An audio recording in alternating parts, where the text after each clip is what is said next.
Assalamu alaikum everyone. Thanks for joining our webinar today. मेरा नाम जैन रफ़ीक है and I'm representing SMEDA here. First of all मैं आपको थोड़ा सा brief करना चाहूँगा SMEDA के बारे में. SMEDA basically is a small and medium enterprise development authority. ये एक फेडरल गवर्नमेंट का इदारा है जो कि ministry of industry and production के अंडर काम करता है और हम लोग सिंस 1998 से पाकिस्तान के अंदर छोटे और दरमियाने दर्जे के कारोबार को डिफरेंट तरह की सर्विसेज और सहूलियात फराहम कर रहे हैं. ये एक हमारी लिस्ट ऑफ सर्विसेज है जो हम एसएमईज़ के लिए प्रोवाइड करते हैं, जो आपको अभी स्क्रीन पे दिख रही है. इसके अंदर हम फिजिबिलिटी सर्विसेज प्रोवाइड करते हैं.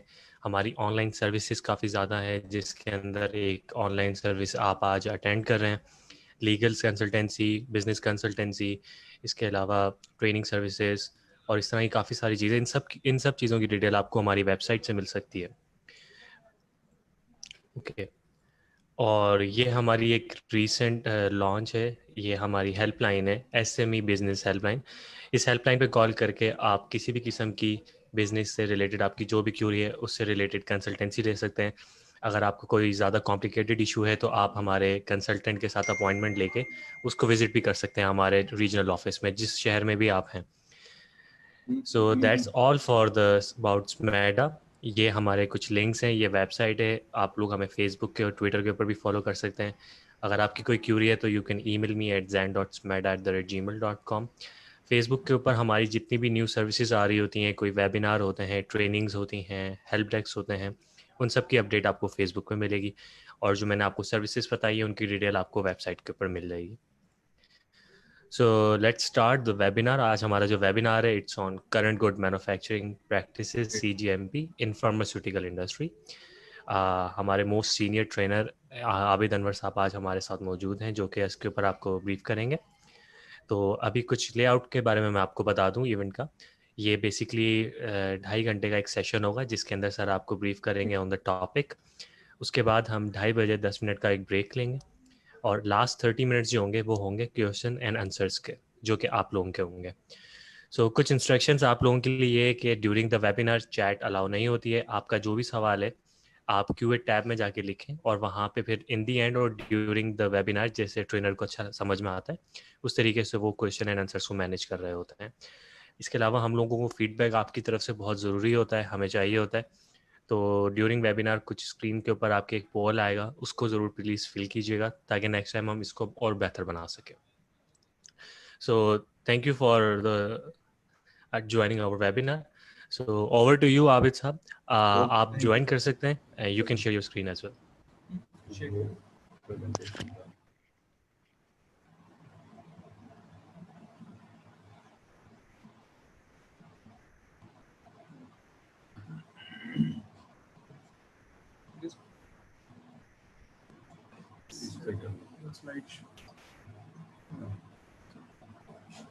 Thank you very much. Namad wa nasalli ala Rasulil Kareem. Mabad. I welcome to all of you on behalf of myself and on behalf of SMEDA. We are starting today's proceedings in the name of Allah, the most beneficent, the most merciful. My name is Abid Anwar. मैं मुख्तलिफ companies में मुख्तलिफ groups के अंदर मैंने कोई 41 साल गुजारे हैं. इसके अलावा बहुत सारी प्रोफेशनल बॉडीज़ का मेंबर हूँ. इसके अलावा मेरे पास लोकल और इंटरनेशनल बहुत सारी सर्टिफिकेशंस और क्वालिफिकेशंस हैं. और मैं कोई 1986 से ये ट्रेनिंग भी साथ साथ जॉब और ट्रेनिंग्स पहले साथ साथ चलती रही, अब खाली ट्रेनिंग्स चल रही होती हैं. ठीक है, तो आज का हमारा टॉपिक है गुड मैन्युफैक्चरिंग प्रैक्टिसेस है, that is in respect of pharmaceutical. इसको ऑर्गेनाइज और मैनेज जो इंटरनेशनली करते हैं वो दो बॉडीज करती हैं. एक अमेरिका की है जिसको फूड एंड ड्रग एडमिनिस्ट्रेशन कहते हैं और दूसरी यूरोपियन यूनियन की है. ये दोनों इंटरनेशनली इसको एडमिनिस्टर करते हैं, जैसे ISO वगैरह करती हैं, इसी तरीके से ये दो बॉडीज़ वो करती हैं. इसके अलावा लोकल जो ड्रग कंट्रोल अथॉरिटीज़ हैं वो मुख्तलिफ दुनिया की मुख्तलिफ मुल्कों के अंदर वो कंट्रोल करती हैं. अब इसके अंदर हम आ जाते हैं कि गुड मैन्युफैक्चरिंग प्रैक्टिसेस की रेगुलेशंस क्या हैं. So it establishes minimum GMP for methods to be used. यानी ऐसे मेथड्स जो इस्तेमाल करने हैं वो इसके लिए वो उसके लिए वो ड्रॉ करती है। एंड दी फैसिलिटीज और कंट्रोल्स टू बी यूज, कि क्या फैसिलिटीज इसके लिए इस्तेमाल करनी है, क्या क्या चीज़ें इस्तेमाल करनी है प्रोसेस के लिए, प्रोडक्ट के लिए, प्रोजेक्ट के लिए, और इसके अलावा किसको कंट्रोल कैसे करना है, मैन्युफैक्चरिंग प्रोसेस को कैसे, मैन्युफैक्चरिंग को कैसे कंट्रोल करना है, प्रोसेसिंग को कैसे कंट्रोल करना है, पैकेजिंग और holding of a drug to assure that drug is, यानी ड्रग को किस तरह से होल्ड करना है, स्टॉक्स को किस तरह से होल्ड करना है, इसकी स्टॉक की मेंटेनेंस कैसे करनी है, कि इसका नतीजा ये निकले कि दैट ड्रग इज सेफ, ये सेफ हो, जिस मकसद के लिए इस्तेमाल की जाए वो ड्रग, वो उसके लिए सेफ हो, उसके कोई रिपरकशंस ना हो, उसके कोई साइड इफेक्ट्स ना हो, और उसके कोई मेल न्यूट्रिशन ना हो उसके अंदर, as the appropriate identity and strength, उसकी जो अप्रोप्रिएट पोटेंसी है वो मौजूद रहे, उसकी स्ट्रेंथ मौजूद रहे, आइडेंटिटी मौजूद रहे, वो सब, वो ड्रग जो है उसके अंदर कोई मिक्सिंग का कोई चांस ना हो, बिल्कुल अप्रोप्रिएट तरीके से उसको स्टोर किया जाएगा। सो मीट्स क्वालिटी एंड प्योरिटी की कैरेक्टरिस्टिक्स, इसके अंदर सबसे इम्पोर्टेंट चीज़ जो है उसकी क्वालिटी और प्योरिटी है। इसके अंदर अगर आप देखेंगे तो सबसे ज़्यादा क्वालिटी के उस पर स्ट्रेस दिया है, चाहे वो प्रोडक्ट हो, चाहे प्रोसेस हो, चाहे वो प्रोजेक्ट हो, हर जगह पर, हर जगह, हर चीज़ के लिए जितनी स्टेजेस हैं इसके अंदर, हर स्टेज के ऊपर क्वालिटी के ऊपर जोर दिया गया है, क्योंकि क्वालिटी इसके अंदर बहुत इम्पोर्टेंट है।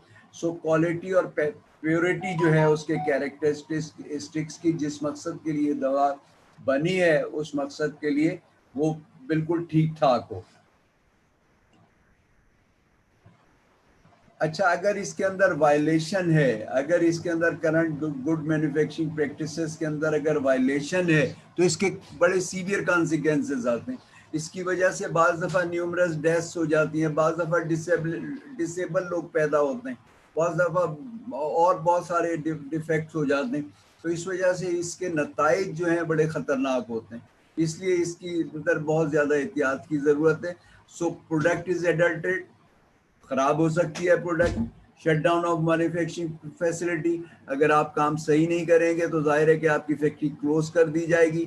सीजर ऑफ प्रोडक्ट, प्रोडक्ट को जो है वो सीज कर दिया जाएगा, उसको जो रेगुलेटरी अथॉरिटीज हैं वो उसको सीज कर लेंगे। रिकॉल प्रोडक्ट, आपको मार्केट के अंदर से प्रोडक्ट को रिकॉल करनी पड़ेगी। आप लोकल में भी देखते हैं बाज़ दफ़ा कुछ कंपनीज जो हैं अपनी प्रोडक्ट को रिकॉल्स कर रही होती हैं, तो वो आपको रिकॉल करनी पड़ती है प्रोडक्ट्स को। इसके फिर फ्रंट पेज प्रेस कवरेज जो है, यानी आपके ऊपर बहुत सारी चीज़ें आती हैं, बहुत सारे प्रेस के अंदर बहुत सारे आपके खिलाफ चीज़ें जो है वो आती हैं, जिसकी वजह से आपकी दूसरी प्रोडक्ट जो है उसकी गुडविल भी असरअंदाज होती है। सिर्फ वही प्रोडक्ट नहीं जो ख़राब है, बल्कि आपकी अच्छी प्रोडक्ट जो है उनकी मार्केट पे भी असर पड़ता है। देन कंपिटेटिव डिसएडवांटेज, आपको डिसएडवांटेज होता है, जो आपके कंपटीटर हैं उनके मुकाबले में आपको डिसएडवांटेज होता है। सो ये बहुत सारे मसले मसाइल हैं जो इसके अंदर आ जाते हैं। अच्छा, एक क्लैरिफाई कर दूं, हमने उसके अंदर जो गैप था वो 3:30 बजे का सोचा था, तो दैट इज एट 3:30, 10 मिनट्स का हम ब्रेक इंशाल्लाह ताला लेंगे, and it will not be at 2:30, 2:30 will be too earlier.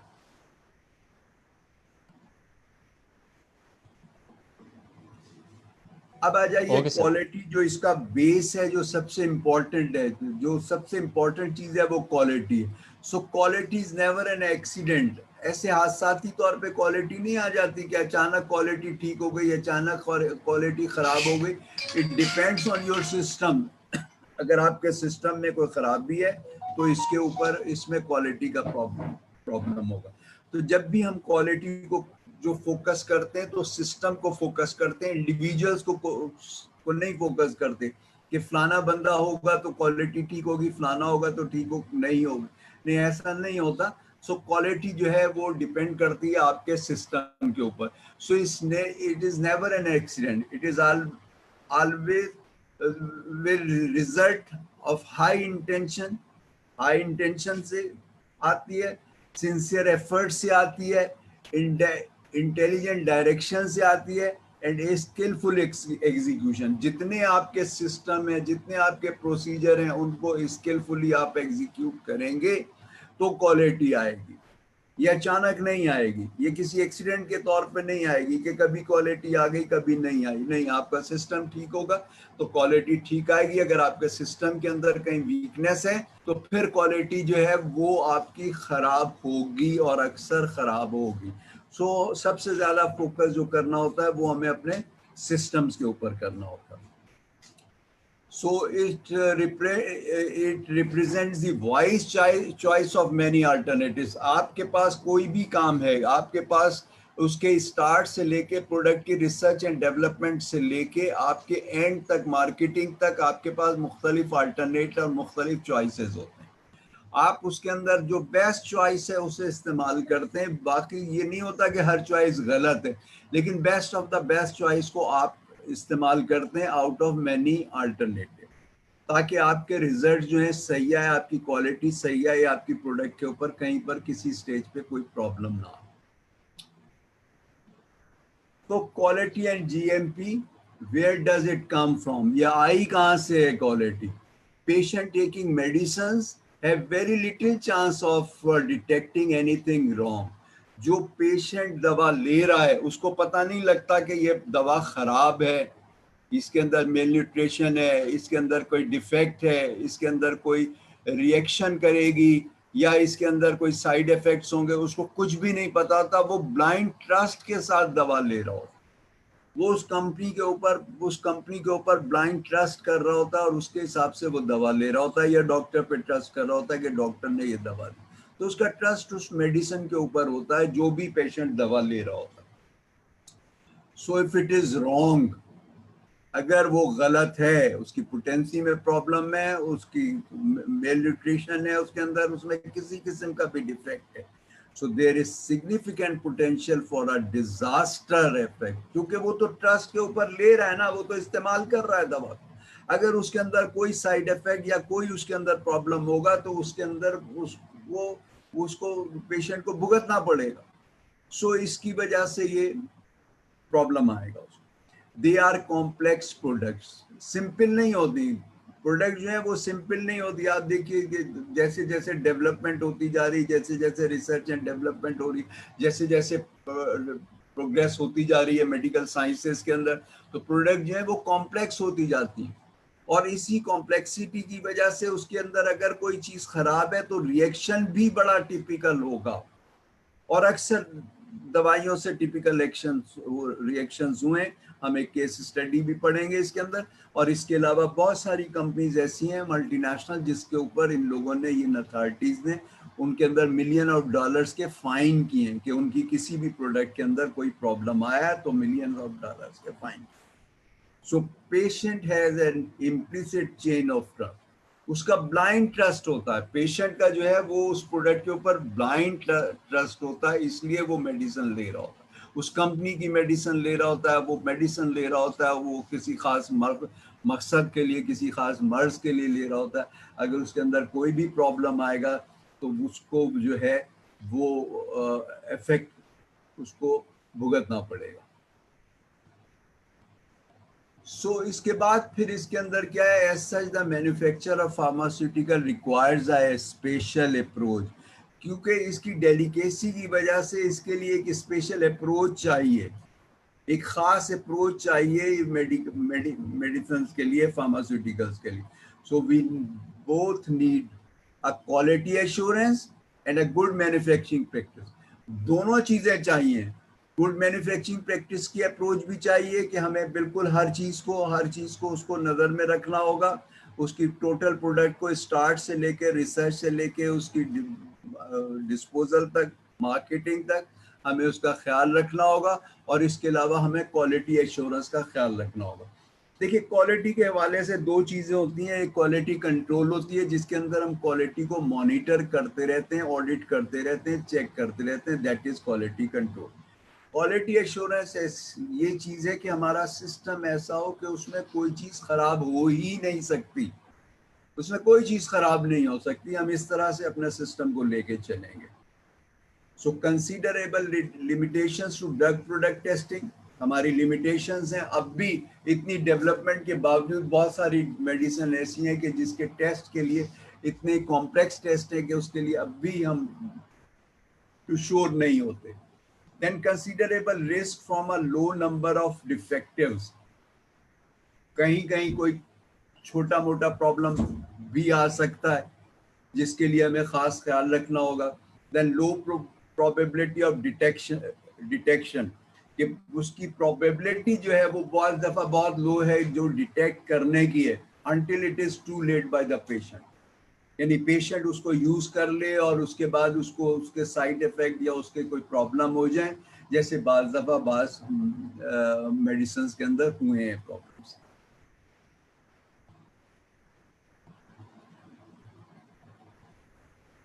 So GMP है क्या?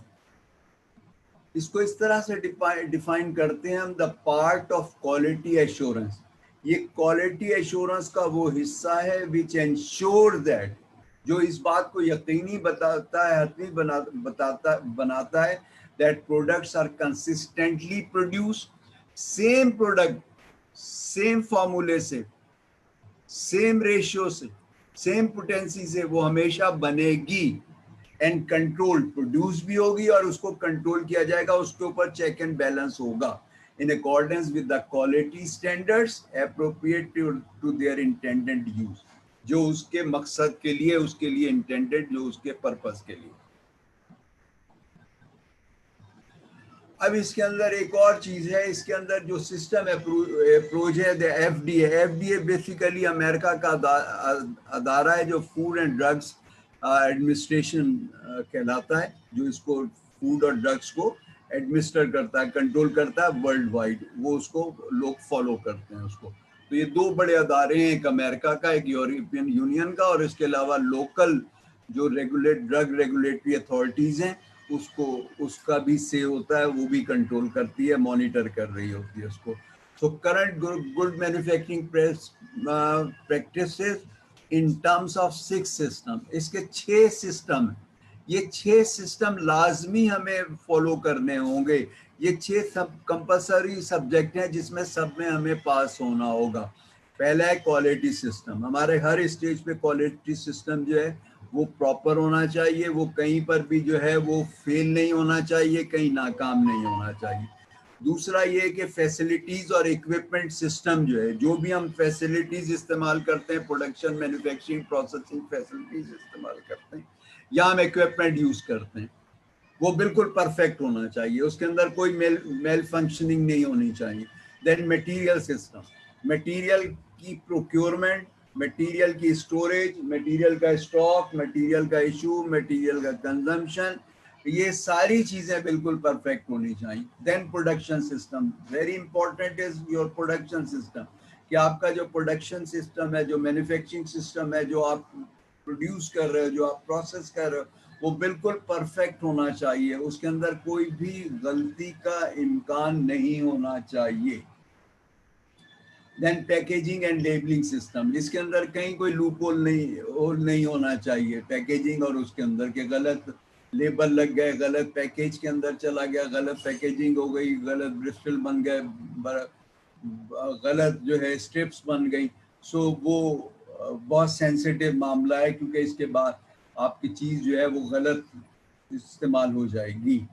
Then laboratory control system, it's very important कि आपका लेबोरेटरी कंट्रोल जो है वो बहुत अच्छा सिस्टम होना चाहिए, and it is hard, laboratory जो है वो that is hard for a pharmaceutical company. तो ये इसके अंदर बड़ा अच्छा कंट्रोल सिस्टम होना चाहिए, इसके अंदर कहीं लूपहोल्स या कोई वीकनेस नहीं होनी। ये 6 सिस्टम है जिनको सबको परफेक्ट होना चाहिए, तब आप जो है परफेक्ट प्रोड्यूस कर सकोगे प्रोडक्ट को, यानी quality system, facilities and equipment system, material system, production system, packaging and labelling system, laboratory control system, ये 6 चीजें आपकी परफेक्ट होनी चाहिए। ठीक है ना, मैं आपको 2-4 मिनट देता हूँ, ये आप 6 चीजें लिख लें, क्योंकि ये इसकी बुनियाद है, ये सारे कंपलसरी सब्जेक्ट हैं जो आपको सॉल्व करने, जो आपको परफेक्ट आपको हल करने, और इसके अंदर कहीं पर कोई मिस्टेक का चांस नहीं है। ये आप 6 चीजें लिख लीजिए, इसी के गिर्द हमारी जो है वो ये जीएमपी घूमती है।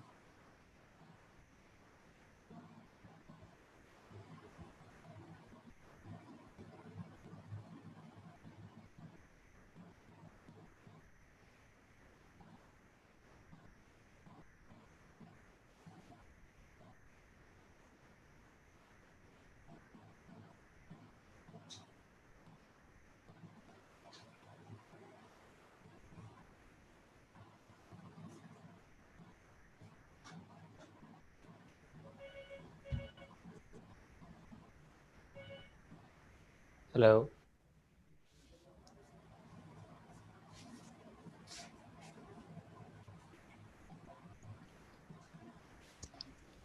होप आप लोगों ने नोट कर ली होंगी अच्छी चीजें। According to the agencies philosophy, यानी ये जो एजेंसी है एफडीए, इसकी फिलॉसफी के हिसाब से state of control is required, यानी आपको कंट्रोल की हालत चाहिए, परफेक्ट आपको कंट्रोल चाहिए है, is required to produce finishing drug products for which there is adequate level of assurance of quality, यानी आपकी एक जो एश्योरेंस है, क्वालिटी एश्योरेंस जो है, उसकी एडुकेसी आपकी परफेक्ट होनी चाहिए। Strength and purity, strength and purity बहुत इंपॉर्टेंट है इसके अंदर। इसके अंदर जो जो भी इंग्रेडिएंट है उसकी स्ट्रेंथ और प्योरिटी इंपॉर्टेंट है, और टिल एंड प्रोडक्ट तक। So if any of the six system is out of control, that is fails to meet GMP standards, the entire company is considered out of control. इन 6 में से अगर एक चीज भी week है तो इसका मतलब है वो कंपनी आउट ऑफ कंट्रोल है, वो कंपनी जो है वो चल नहीं सकती। ऑडिट के अंदर उसको बंद कर दिया जाएगा, उसको रोक दिया जाएगा, उसको काम करने से रोक दिया जाएगा। जो रेगुलर इनके ऑडिट होते हैं उसके अंदर उस कंपनी के काम को, प्रोडक्शन को, प्रोसेसिंग को, मैन्युफैक्चरिंग को रोक दिया जाएगा, होल्ड पे आ जाएगी। जब तक वो उसको क्लियर नहीं करेंगे सिचुएशन को, उसको रीपास नहीं कराएंगे, तब तक ये जो है ये कंपनी बंद रहेगी, ये कोई चीज मार्केट नहीं कर सकेगी।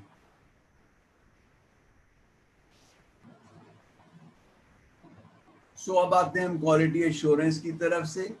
इसको हम किस तरह से डिफाइन करेंगे? The creation and operation of standards. हम स्टैंडर्ड्स बनाते हैं, न सिर्फ क्रिएट करते हैं बल्कि उनको ऑपरेट भी करते हैं, उन पे अमल भी करते हैं। तो क्रिएट करते हैं, पहले हम स्टैंडर्ड्स क्रिएट करते हैं, उसके बाद फिर उस पर ऑपरेट करते हैं, उस पर काम करते हैं। प्रोसीजर्स एंड मैनेजमेंट सिस्टम्स, जो डिफरेंट प्रोसीजर्स हैं, एसओपीज हैं, और जो मैनेजमेंट के सिस्टम्स हैं, टू किस लिए? To guarantee the quality of a product throughout its life cycle, यानी प्रोडक्ट की गारंटी हम देते हैं, एश्योरेंस देते हैं कि ये प्रोडक्ट बिल्कुल परफेक्ट होगी, बिल्कुल ठीक होगी through out its life cycle. यानी मैन्युफैक्चरिंग के अंदर भी, जब वो शॉप्स के ऊपर होगी तब भी, और जब वो पेशेंट्स को दी जाएगी तब भी, through out its life cycle, complete जब लाइफ साइकिल हो जाएगा और इसके कोई रिपरकशंस नहीं होंगे। So these standards must be measurable, effective and relevant। एक तो ये मेजरेबल होंगे, ये स्टैंडर्ड्स मेजरेबल होंगे, एसओपीज के हिसाब से बाकायदा मेजरेबल होंगे, रेशियोज है, वेट्स, वे है, ये सारी चीजें होंगी। Because if you can't measure it you can't control it. जब तक आप किसी चीज को मेजर नहीं कर पाते आप उसको कंट्रोल नहीं कर पाते। सो इफेक्टिव भी हो एंड रिलेवेंट, उससे रिलेवेंसी होनी चाहिए। सो फार्मास्यूटिकल क्वालिटी एश्योरेंस है का मतलब क्या है? The total sum of organised arrangements, total जितना भी हमारा ऑर्गेनाइज अरेंजमेंट है, made with the object of ensuring that medicinal products or investigational medicinal products are of the quality required for their intended use। ये यूरोपीय union की definition है कि जो भी हमारी फार्मास्यूटिकल क्वालिटी एश्योरेंस है उसका मतलब ये कि total sum of organise arrangement, जितना भी हमने सिस्टम को ऑर्गेनाइज किया हुआ, जितना भी हमारा अरेंजमेंट है, और उसका मकसद क्या है? इंश्योरिंग द मेडिकल प्रोडक्ट्स, चाहे वो मेडिकल प्रोडक्ट्स हैं या इन्वेस्टिगेशन के हवाले से कुछ मेडिसिन होती हैं, वो दोनों जो है वो बिल्कुल क्वालिटी के हिसाब से बिल्कुल परफेक्ट होंगी, चाहे वो मेडिसिन हो चाहे वो इन्वेस्टिगेशंस के लिए यानी टेस्ट के लिए हो।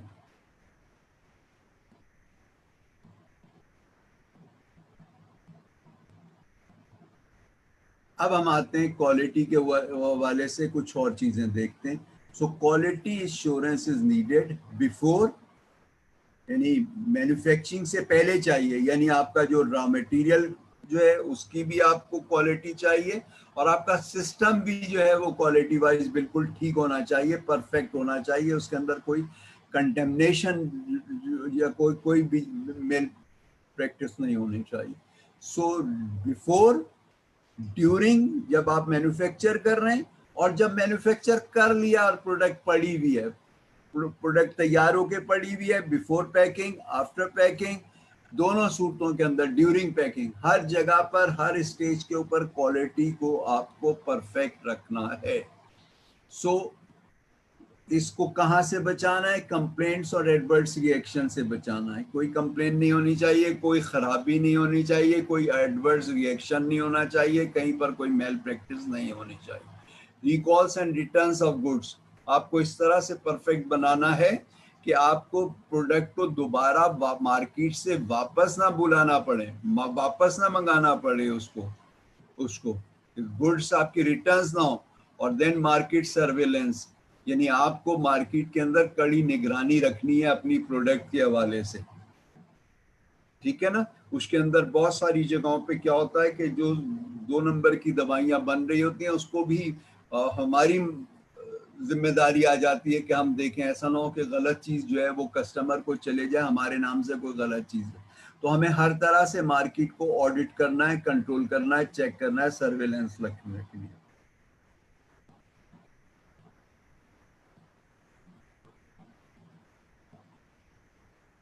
फिर कुछ चीजें इसके अंदर और हैं। In respect to pharmaceuticals, quality can be described as fitness for the purpose. जिस मकसद के लिए दवा दी जा रही है वो फिट हो, वो परफेक्ट हो, फिटनेस फॉर द पर्पस हो। So it is the correct product, सही प्रोडक्ट हो, इसके अंदर कोई गलत चीज ना मिल गई हो, कोई कंटेमिनेशन नहीं हो गई हो, कोई कचरा नहीं उसमें चला गया हो। It is correct in strength और प्योरिटी, जो भी उसकी स्ट्रेंथ है वो पोटेंसी उसकी मौजूद होनी चाहिए। So it is free from contamination, किसी किस्म की कोई कंटेमिनेशन जो है इसके अंदर नहीं चले जानी चाहिए during the manufacturing, during the processing और ड्यूरिंग द पैकिंग और during the start of production, that is stocks. Stocks के अंदर भी जो हमारे जो रॉ मटेरियल्स हैं उसके अंदर कोई भी कंटेमिनेशन नहीं चले जानी चाहिए, क्योंकि वो उसके रिपरकशन बड़े खराब होते हैं। सो it is it has not adversely deteriorated, डिटेरेट नहीं होनी चाहिए, वो परफेक्ट उसकी उसकी जो जो भी उसकी पोटेंसी है वो रहनी चाहिए, उसमें डिटेरिएशन नहीं होनी चाहिए, किसी किस्म की एवोपरेशन और डिटेरिएशन नहीं होना चाहिए, वो किसी किस्म की कमी नहीं होनी चाहिए। It is correctly label. अब जब लेबल का मसला आएगा तो लेबल भी उस पर सही लगे होने चाहिए, and in the correct container, जो उसकी बॉटल है, जो इसके बॉक्सेस हैं, उसके अंदर वो बिल्कुल करेक्ट होना चाहिए, कहीं पर भी उसके अंदर कोई भी गलती नहीं होनी चाहिए। So it is correctly store, ये करेक्टली स्टोर होनी चाहिए, प्रॉपरली स्टोर होने चाहिए। सो हम एक दफा और देख लेते हैं कि इसके अंदर जो है वो फिटनेस फॉर द पर्पस की बात, फिटनेस फॉर द पर्पस की बात है। सो इसके लिए क्या क्या इसके एलिमेंट्स हैं? It is the correct product, सही प्रोडक्ट हो, it is the correct strength और प्योरिटी, इसकी प्योरिटी ठीक हो, इसकी पोटेंसी ठीक हो, it is free from contamination, किसी किस्म की कंटेमिनेशन ना हो, it has not adversely deteriorated, deteriorate नहीं हो, उसी तरह ओरिजिनल कंडीशन में रहे वो, it is correctly label and in the correct container. Labelling पे और पैकिंग के अंदर, पैकेजेस के अंदर, पैकेजिंग के अंदर कहीं कोई मिस्टेक नहीं होनी चाहिए। Then it is correctly store, correct तरीके से स्टोर होनी चाहिए। अब हम आ जाते हैं क्वालिटी कंट्रोल को, यानी जो चेकिंग हमारी साथ साथ होती है, that is known as quality control. तो क्वालिटी कंट्रोल और क्वालिटी एश्योरेंस दोनों में बड़ा फर्क है। पहले हम जब बात करते थे तो क्यूसीज की बात करते थे, क्वालिटी कंट्रोल की बात करते थे, जो क्वालिटी इंस्पेक्टर्स कर रहे थे। अब हम बात करते हैं क्वालिटी एश्योरेंस की, ये उससे बढ़कर। लेकिन चूंकि बहुत सारी इंडस्ट्रीज ऐसी हैं कि जहाँ पर हमने क्यूसी, क्वालिटी कंट्रोल का सिस्टम जो है उसको ख़त्म करके क्वालिटी और एश्योरेंस का कर दिया कि कोई चीज़ ख़राब ना हो। लेकिन यहाँ पर जो है चूंकि इम्पोर्टेंस है, इसलिए क्यूसी और क्यूए दोनों ही यहाँ पर हमें अप्लाई करने होंगे। सो इसके अंदर हमें देखनी है facilities fit for intended use, जिस मकसद के लिए वो फैसिलिटीज हैं वो मकसद पूरा होना चाहिए उनसे। वैलिडेटेड मेथड्स होने चाहिए, आपकी वैलिडेशन होनी चाहिए, जो भी आप मेथड आप यूज़ कर रहे हैं, आपका इक्विपमेंट जो है वो प्रॉपरली सिंक्रोनाइज हो, और इसके अलावा अप्रोप्रिएट ट्रेनिंग सिस्टम हो। आपके जो स्टाफ है, जो प्रोडक्शन का स्टाफ है, जो पैकिंग का स्टाफ है, जो दूसरा मॉनिटरिंग का स्टाफ है, हर जो रिसर्च एंड डेवलपमेंट का है, जो लेबॉर्ट्री का स्टाफ है, गर्ज है कि हर स्टाफ जो है उसको प्रॉपर ट्रेनिंग दी जाएगी। और ये ट्रेनिंग जो है वन टाइम नहीं होगी, ये कंटिन्यूस ट्रेनिंग होगी, कंटिन्यूसली आप उनको अपडेट करते रहेंगे। सैंपल्स ऑफ स्टार्टिंग मटेरियल्स, आपको स्टार्टिंग मटेरियल के सैंपल्स लेने होंगे। इंटरमीडिएट्स के आपको लेने होंगे, जब आपका कुछ प्रोसेस हो जाएगा तो उसको लेने होंगे। और फिर ड्रग सब्सटेंस और ड्रग प्रोडक्ट, यानी जो फिनिश प्रोडक्ट है उसके भी लेने होंगे। तो आपको शुरू में भी लेने होंगे, बीच में भी लेने होंगे, और एंड के ऊपर भी आपको लेने होंगे। ये सैंपल्स लेने होंगे और इन सैंपल्स को रिटेन रखना होगा, ताकि अगर खुदा ना खास्ता कोई प्रॉब्लम आता है, आपके ऊपर कोई केस बनता है, तो आप उसको सब्सटेंशिएट कर सको कि भाई ये शुरू में ये मटेरियल हमारा था, आप इसे चेक कर लीजिए। जब हमने कुछ प्रोसेस कर लिया था इंटरमीडिएट की पोजीशन के अंदर, जब ट्रांसफॉर्मेशन हो गई थी उसकी, तो ये कंडीशन थी, और जब वो फिनिश प्रोडक्ट बन गई तो ये हुई। तो आपको अपने आप को सेव करने के लिए ये पूरा रिकॉर्ड आपको रखना पड़ेगा, और अक्सर आपको कई साल तक रखना पड़ेगा, जब तक आपकी उन प्रोडक्ट की एक्सपायरी नहीं आ जाती। उसकी एक्सपायरी डेट जब आ जाएगी तो इसका मतलब है कि अब आपकी तरफ से ना है वो प्रोडक्ट, उसको अब यूज नहीं किया जा सकता। तो उस वक्त तक आपको ये सारा रिकॉर्ड जो है वो रखना पड़ेगा। Then documented sampling and testing procedures. अब आपको सैम्पलिंग और टेस्टिंग जो है उसको रखना पड़ेगा कि आप कितने परसेंट उसके अंदर टेस्ट करते हैं, कितने परसेंट चीज़ों को सैंपल लेते हैं, और उसके टेस्ट की रिपोर्ट जो है वो आपको बाकायदा रखनी पड़ेगी, या आपको हर स्टेज की रखनी पड़ेगी। स्टार्टिंग की भी रखनी पड़ेगी, इंटरमीडिएट्स की भी रखनी पड़ेगी, और फिनिश प्रोडक्ट की भी रखनी पड़ेगी।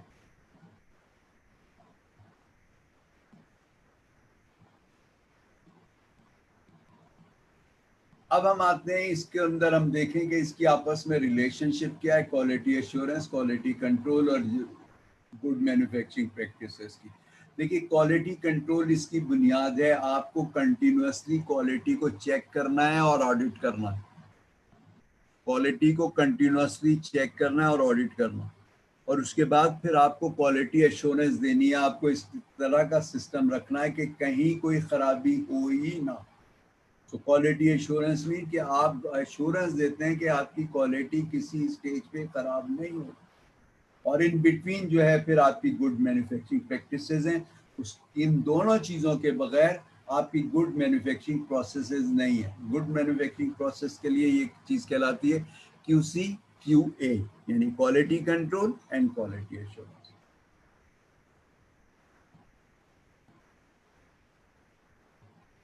अब हम आ जाते हैं कंट्रोल मैकेनिज्म की तरफ से, दैट एश्योर प्रोडक्ट क्वालिटी। आपका कंट्रोल मैकेनिज्म क्या है? डॉक्यूमेंटेशन सिस्टम, आपके जितने भी हैं वो उसके अंदर डॉक्यूमेंटेशन का सिस्टम होगा। लॉग बुक्स होंगी, रिकॉर्ड्स होंगे, आप डॉक्यूमेंट्स आप करेंगे। इसके अंदर गुड मैन्युफैक्चरिंग प्रैक्टिसेस के अंदर कहा जाता है कि अगर आपने कोई रिकॉर्ड नहीं रखा तो इसका मतलब है वो चीज़ हैपन ही नहीं हुई, वो हुआ ही नहीं। सो जो इसका रिकॉर्ड है वो इम्पोर्टेंट है, बेस है वो। वैलिडेशन, बाकायदा वैलिडिटी होनी चाहिए उसकी। देन चेंज कंट्रोल, कोई भी चीज़ जो है वो चेंज नहीं होनी चाहिए कहीं पर भी, कोई सिस्टम के अंदर, किसी प्रोसेस के अंदर, किसी प्रोडक्ट के अंदर, किसी मटेरियल के अंदर, किसी आइटम के अंदर कोई चेंज नहीं होना चाहिए। आपको कंट्रोल रखना पड़ेगा, आपका एनवायरनमेंट इतना कंट्रोल होगा कि कोई चीज़ चेंज नहीं होगी। ऑडिटिंग एंड सेल्फ इंस्पेक्शन, यानी क्वालिटी कंट्रोल जो है वो साथ साथ चलता रहेगा। आपको ऑडिट भी करना है, चेक भी करना है, मेजर भी करना है, इंस्पेक्ट भी करना है, इसको then training. So training is also very important कि जितने लोग भी इसमें इन्वॉल्व है उनको ट्रेनिंग होगी, वन टाइम नहीं बल्कि कंटिन्यूसली उनकी ट्रेनिंग होती जाएगी। ट्रेनिंग को अपडेट किया जाएगा, जो चेंजेस आती जा रही हैं वो भी ट्रेनिंग के अंदर इनकॉर्पोरेट की जाएगी।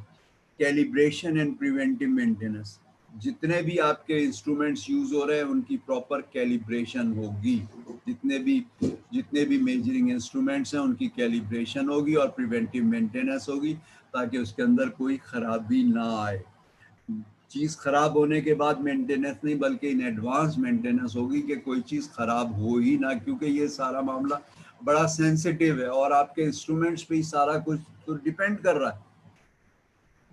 देन एनवायरमेंटल कंट्रोल, आपको अपना एनवायरमेंटल को जो है वो कंट्रोल करना होगा, एनवायरमेंट को टोटली कंट्रोल करना होगा। इसके अंदर एनवायरमेंट बहुत इंपॉर्टेंट है और एनवायरमेंट बिल्कुल कंट्रोल, वरना कंटेमिनेशन भी आ सकती है और दूसरे प्रॉब्लम भी आ सकते हैं। Then corrective action and preventive action, कि आपको करेक्टिव, कहीं कोई खराबी आती है तो उसकी करेक्शन करनी है, यानी क्वालिटी कंट्रोल, और प्रिवेंटिव एक्शन करना है, यानी क्वालिटी एश्योरेंस, आपको पहले से चीज़ों को प्रिवेंट करना। चीज़ गलत होगी, खराब होगी तो उसे भी ठीक करना है और कोशिश करनी है कि पहले से ही आप इस तरह से प्रिवेंटिव मेंटेनेंस करें कि आपकी कोई चीज़ खराब ही ना हो। Then quality control testing, quality control testing जो है वो आपको कंटिन्यूसली करनी होगी, क्वालिटी कंट्रोल टेस्टिंग आपको कंटिन्यूसली करनी होगी। सो हम कंट्रोल मैकेनिज्म के वो एक दफ़ा और देख लेते हैं। इसके अंदर क्या चीज़ें चाहिए, डॉक्यूमेंटेशन सिस्टम चाहिए, वैलिडेशन चाहिए, चेंज कंट्रोल चाहिए, ऑडिटिंग एंड सेल्फ इंस्पेक्शन चाहिए, ट्रेनिंग चाहिए, कैलिब्रेशन एंड प्रिवेंटिव मेंटेनेंस चाहिए, एनवायरमेंटल कंट्रोल चाहिए, करेक्टिव एक्शन, प्रिवेंटिव एक्शन, ये दोनों चीज़ें चाहिए, and then quality control testing चाहिए। ये सारा एक पैकेज है जो आपका क्वालिटी कंट्रोल का मैकेनिज्म है।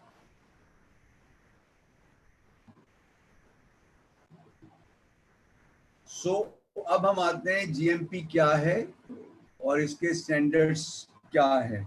We have documented GMP directives and guidelines, यानी एक डायरेक्टिव्स और गाइडलाइंस हमें इसके प्रोवाइड किए जाते हैं। यूरोपीय यूनियन भी प्रोवाइड करती है और हमारी जो जो वो है अमेरिकन जो वो एफडीए है वो भी प्रोवाइड करती है। इसकी डायरेक्शंस भी देती है, आपको गाइडलाइंस भी देती है, but there are clear expectation on the interpretation of these directive and guide. इसके अंदर ये आपसे एक्सपेक्ट किया जाता है कि आप इन डायरेक्शंस को और इन गाइडलाइंस को समझते हो, आप इन्हें समझो, आप इन्हें, जो आपके यहाँ एक्सपर्ट है वो इसे समझे और इसको दूसरों को भी बताए। Similarly, through the mechanism in the European Union, these guidelines are continuously being reviewed in the light of these expectations. यानी इसको कंटिन्यूसली रिव्यू किया जाता है इन्हीं एक्सपेक्टेशंस के अंदर के कहीं कोई गलती और कोई खराबी नहीं होगी। Hence, current good manufacturing practice, जो अमेरिकन है, अमेरिकन जो एफडीए है वो कहता है गुड मैन्युफैक्चरिंग प्रैक्टिसेस। यूरोपीय यूनियन एक उससे थोड़ा सा आगे चला गया, वो कहता है करंट गुड मैन्युफैक्चरिंग प्रैक्टिसेस। यानी आप इसको अपने सिस्टम को अपडेट करते जाओगे, आप इसकी वैलिडेशन को बेहतर से बेहतर करते जाओगे, आपका रिकॉर्ड और आपका सिस्टम, आपका प्रोसीजर अपडेट होता जाएगा। तो इसलिए वो करंट गुड मैन्युफैक्चरिंग प्रैक्टिसेस की बात करता है, उसके साथ सी लगा होता है। ये दोनों में डिफरेंस है अमेरिकन और यूरोपियंस के अंदर। So good manufacturing practices, what does it means for day to day activities, इसका मतलब क्या है? ये गाइडेंस देता है, डॉक्यूमेंट्स जो आपको चाहिए हैं उसके बारे में, रिस्पॉन्सिबिलिटीज आपको जो देनी है ऑथराइजेशन, कंट्रोल और कंप्लीशन के हवाले से, इसको किस चीज़ की रिस्पॉन्सिबिलिटी देनी है, that will be recorded, noted, logs बने हुए होंगे, the responsibility for seeing that the procedures are followed। और फिर ये कि ये प्रोसीजर हमने सिर्फ दे नहीं दिए बल्कि हमें देखना होगा कि वो प्रोसीजर फॉलो हो भी रहे कि नहीं हो रहे। सो ये इसके अंदर ऑडिट होता रहेगा, कंटिन्यूअस ऑडिट इसकी जरूरत पड़ेगी। How long any record should be retained for, कब तक रिकॉर्ड रखना होगा? जनरली हम 3 साल तक रिकॉर्ड रखते हैं और चीज़ों का 3 साल का हम रिकॉर्ड रखते हैं, लेकिन हमें अगर हमारी जो प्रोडक्ट की एक्सपायरी है वो अगर उसके बाद है तो हमें प्रोडक्ट की एक्सपायरी तक वो रिकॉर्ड रखना होगा। हर स्टेज पे हमारे पास हर स्टेज का रिकॉर्ड हमारे पास मौजूद है। What should be in the documents, documents में क्या होगा, एसओपीज होंगे हमारे पास और बैच का रिकॉर्ड होगा। बैच की पूरी तफसील होगी, उस बैच के क्या इंग्रेडिएंट्स थे, क्या फॉर्मूला था, क्या उस मिक्सचर। सो ये कैसे आपने अचीव करना है। सबसे पहली बात ये कि ensure that you have the correct return procedure. आपके पास एसओपीज रिटर्न होंगी और बिल्कुल करेक्ट होंगी बिफोर स्टार्टिंग द जॉब। काम शुरू करने से पहले आपके पास सारी चीजें मौजूद होंगी और लिखी भी मौजूद होंगी। Know what you are doing before you do it. आपको पता होना चाहिए कोई काम करने से पहले पहले कि ये काम किस तरह से होगा, ये काम कैसे करना है। Ensure that you always work accurately and precisely। आपको जिस तरह से प्रिसाइसली काम करने को कहा गया है एक्यूरेट और एक्यूरेटली उसी तरह से आप काम करेंगे। आप अपने एसओपीज को बाइबल की तरह से फॉलो करेंगे। सो कंसिस्टेंसी और कंट्रोल होना चाहिए, मुस्तकिल होना चाहिए। ये नहीं कि कुछ बैचेस पे तो आपने बिल्कुल अच्छा काम कर लिया उसके बाद फिर आपने एसओपीज को इग्नोर कर लिया, नहीं। हर बैच पे हर उस पे आपको हर लॉट पे बिल्कुल प्रॉपर वे के अंदर काम करना होगा। Ensure that the product is protected against contamination and mix up, कि उसके अंदर कंटेमिनेशन भी नहीं होगी और दो मुख्तलिफ जो प्रोडक्ट्स हैं उसके कोई रॉ मटेरियल आपस के अंदर मिलेंगे नहीं। इस तरह से मैन्युफैक्चरिंग प्रोसेस होगा कि उसके कोई उड़ के या किसी स्पेल से वो मिक्सअप नहीं होंगे। Ensure that the correct materials are being used। सही materials आपके हमेशा हर दफा सही materials यूज होंगे, सही इंग्रेडिएंट यूज होंगे। Ensure that all those working with you have been appropriately trained। आपके साथ जो लोग काम कर रहे हैं और आप खुद भी प्रॉपरली ट्रेंड होंगे और to do the activities needed. जो काम करने हैं आप उसके लिए प्रॉपरली ट्रेंड होंगे, आप खुद भी और जो लोग आपके साथ काम करेंगे वो भी प्रॉपरली ट्रेंड होंगे। उसके बाद फिर ये कि ensure that instructions are followed exactly. Instructions को एग्जैक्ट जैसे इंस्ट्रक्शंस दी गई हैं उसी तरह से बाइबल की तरह से उसको फॉलो करना है। And that all activities are appropriately documented and recorded. जितनी भी आपकी एक्टिविटीज हैं वो प्रॉपरली डॉक्यूमेंटेड होंगी और रिकॉर्डेड होंगी। उसके अंदर कोई चीज जो है वो ज़बानी नहीं होगी। Ensure that everything is kept clean. हर चीज आपकी साफ होगी। जो भी आपके इंस्ट्रूमेंट्स हैं, जो भी आपके मटेरियल्स हैं, जो भी आपकी एडेड जो आपको ऐड कर रहे उसमें ऐड कर रहे हैं उस हर चीज़ों को आपको बिल्कुल साफ सुथरा रखना होगा। And tidy including your own personal hygiene. आपकी पर्सनल हाइजीन भी आप देखिए फार्मास्यूटिकल कंपनीज के अंदर अगर कोई गेस्ट भी आता है तो उसको जनरली या तो अलाउ नहीं किया जाता या फिर उसकी प्रॉपर प्रोटेक्शन करके और फिर उसको किसी डिपार्टमेंट में अगर उसका जाना जरूरी है तो उसको कवर करके जिस तरह ऑपरेशन थिएटर में लेके जाया जाता है इसी तरह से लेके जाया जाता है। तो आपको अपनी हाइजीन का और अपने टाइडीनेस का भी ख्याल रखना होगा और दूसरों की हाइजीन का भी ख्याल रखना होगा। Ensure that there is an independent review of batch records. Independent review होगा बैच रिकॉर्ड्स का prior to batch release by the quality unit. Quality unit से यानी आपको ये बिल्कुल इंडिपेंडेंट रिव्यू होना चाहिए बैच रिकॉर्ड्स का। जो बैच रिकॉर्ड्स हैं उसका प्रॉपर इंडिपेंडेंट रिव्यू होना चाहिए prior to batch release. Release करने से पहले उसके अंदर जो इंग्रेडिएंट इस्तेमाल हो रहे हैं सबका टेस्ट और सबका रेशियो, उसका सबका वेट वगैरह जो है वो प्रॉपरली इशू करने से पहले आपको सबको चेक करना पड़ेगा और फिर आप उसको इशू करेंगे। Ensure that all mistake are reported immediately। किसी किस्म की भी कोई गलती हुई है, ये नहीं कि ये तो अब बैच मिक्स हो गया अब क्या हो सकता है, नहीं, उसके रिपरकशंस बहुत होंगे। सो उससे लॉसेस बहुत होंगे। तो किसी स्टेज पे भी कोई मिस्टेक हो गई है तो फौरी तौर पे अपने इमीडिएट जो भी आपका सीनियर है उसे बताएं और वो फिर आगे अपने बॉसेस को बताएं and learn from the errors, और अपनी इस गलती से सीखें ताकि आइंदा ये गलती रिपीट ना हो। So effective corrective actions implement.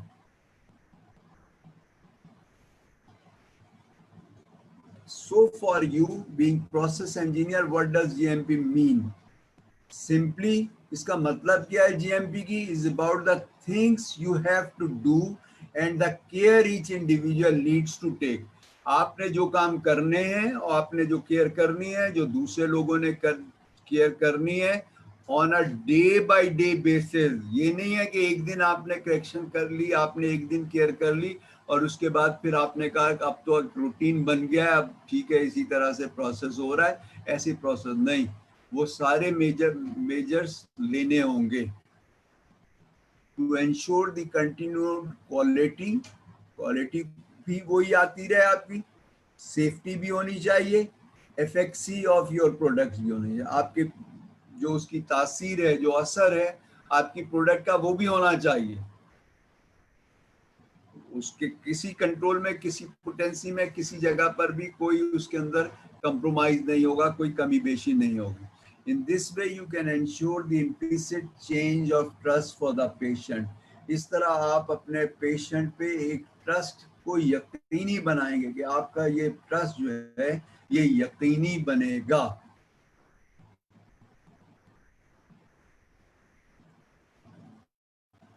अब हम इसके कुछ गाइडिंग प्रिंसिपल्स भी देखते हैं क्वालिटी और जीएमपी गाइडिंग के हवाले से। Quality systems are design to meet all current GMP requirements specified under the US Code of Federal Regulations and equivalent European Union। यानी ये क्वालिटी सिस्टम में जो भी उसके अंदर दिया हुआ है, अमेरिकन सिस्टम के अंदर कोड ऑफ फेडरल रेगुलेशन में जो दिया हुआ है एफडीए के अंदर, और इक्विवेलेंट जो यूरोपीय यूनियन का लेजिस्लेशन है उसके हिसाब से आपको इसको मेंटेन करना होगा। और जब जब चेंजेस आएंगी उसको आपको ऑब्जर्व करना होगा। So facilities are design to produce products meeting the highest quality standard. आपको प्रोडक्ट इस तरह से बनानी है कि उसके अंदर जो हाईएस्ट स्टैंडर्ड्स हैं उसको मीट आउट करें to satisfy the needs of all stakeholders, specially जो आपके पेशेंट्स हैं, जो भी स्टेक होल्डर्स हैं, जो भी इसके अंदर इन्वॉल्व है, उन सबका रिस्क है ना। डॉक्टर्स का भी रिस्क है, हॉस्पिटल्स का भी रिस्क है, पेशेंट का भी रिस्क है। तो ये सारी चीज़ों को आपको इस तरह से इसको क्वालिटी को मेंटेन करना होगा कि किसी का कोई रिस्क नहीं होगा, सारे stakeholder. Throughout the application of the most up-to-date appropriate technologies, up to date में आपको टेक्नोलॉजीज इस्तेमाल करनी है एंड प्रैक्टिसेस अवेलेबल। जो प्रैक्टिसेस हैं, जो मार्केट में प्रैक्टिसेस हैं, जो मार्केट में टेक्नोलॉजीज हैं, जो मैन्युफैक्चरिंग प्रोसेसेस हैं, जो इंस्ट्रूमेंट्स हैं, जो भी आपकी टेक्निक्स हैं, उसको आपको इस्तेमाल करना है। So quality is basically everybody's business. हर शख्स क्वालिटी का जिम्मेदार है। उसमें ये नहीं है कि कुछ लोग जिम्मेदार हैं और कुछ लोग जिम्मेदार नहीं हैं। के जो क्वालिटी कंट्रोल वाले हैं या लेबोरेटरी वाले हैं वो जिम्मेदार हैं, बाकियों पे जिम्मेदारी नहीं आती। नहीं, सब पे आती है। जो लोग डायरेक्ट इन्वॉल्व है प्रोडक्शन में या इनडायरेक्ट इन्वॉल्व है प्रोडक्शन के अंदर, सब पे जिम्मेदारी आती है। So it is everybody's business and the quality systems should support this principle to assure that startup of the facility in full compliance, यानी जब स्टार्ट हो तो फुल कंप्लाइंस के अंदर हो will all the regulatory requirement. जब आप start करेंगे तो जितनी भी रेगुलेटरी आपकी कंप्लाइंसेस हैं, रिक्वायरमेंट्स हैं, उसको आपको कंप्लाई करना होगा। while strengthening this quality culture among all the contributors, जितने भी कंट्रीब्यूटर्स हैं, जितने भी लोग इसके अंदर इन्वॉल्व हैं, जितने लोग भी चाहे डायरेक्ट इन्वॉल्व हैं या इनडायरेक्ट इन्वॉल्व हैं, वो सबकी जिम्मेदारी है।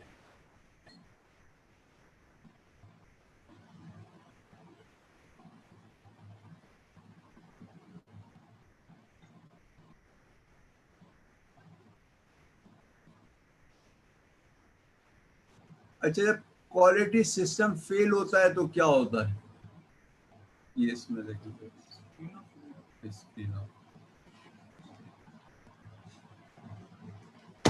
व्हेन क्वालिटी सिस्टम फेल्स, जब क्वालिटी सिस्टम फेल होता है तो क्या होता है?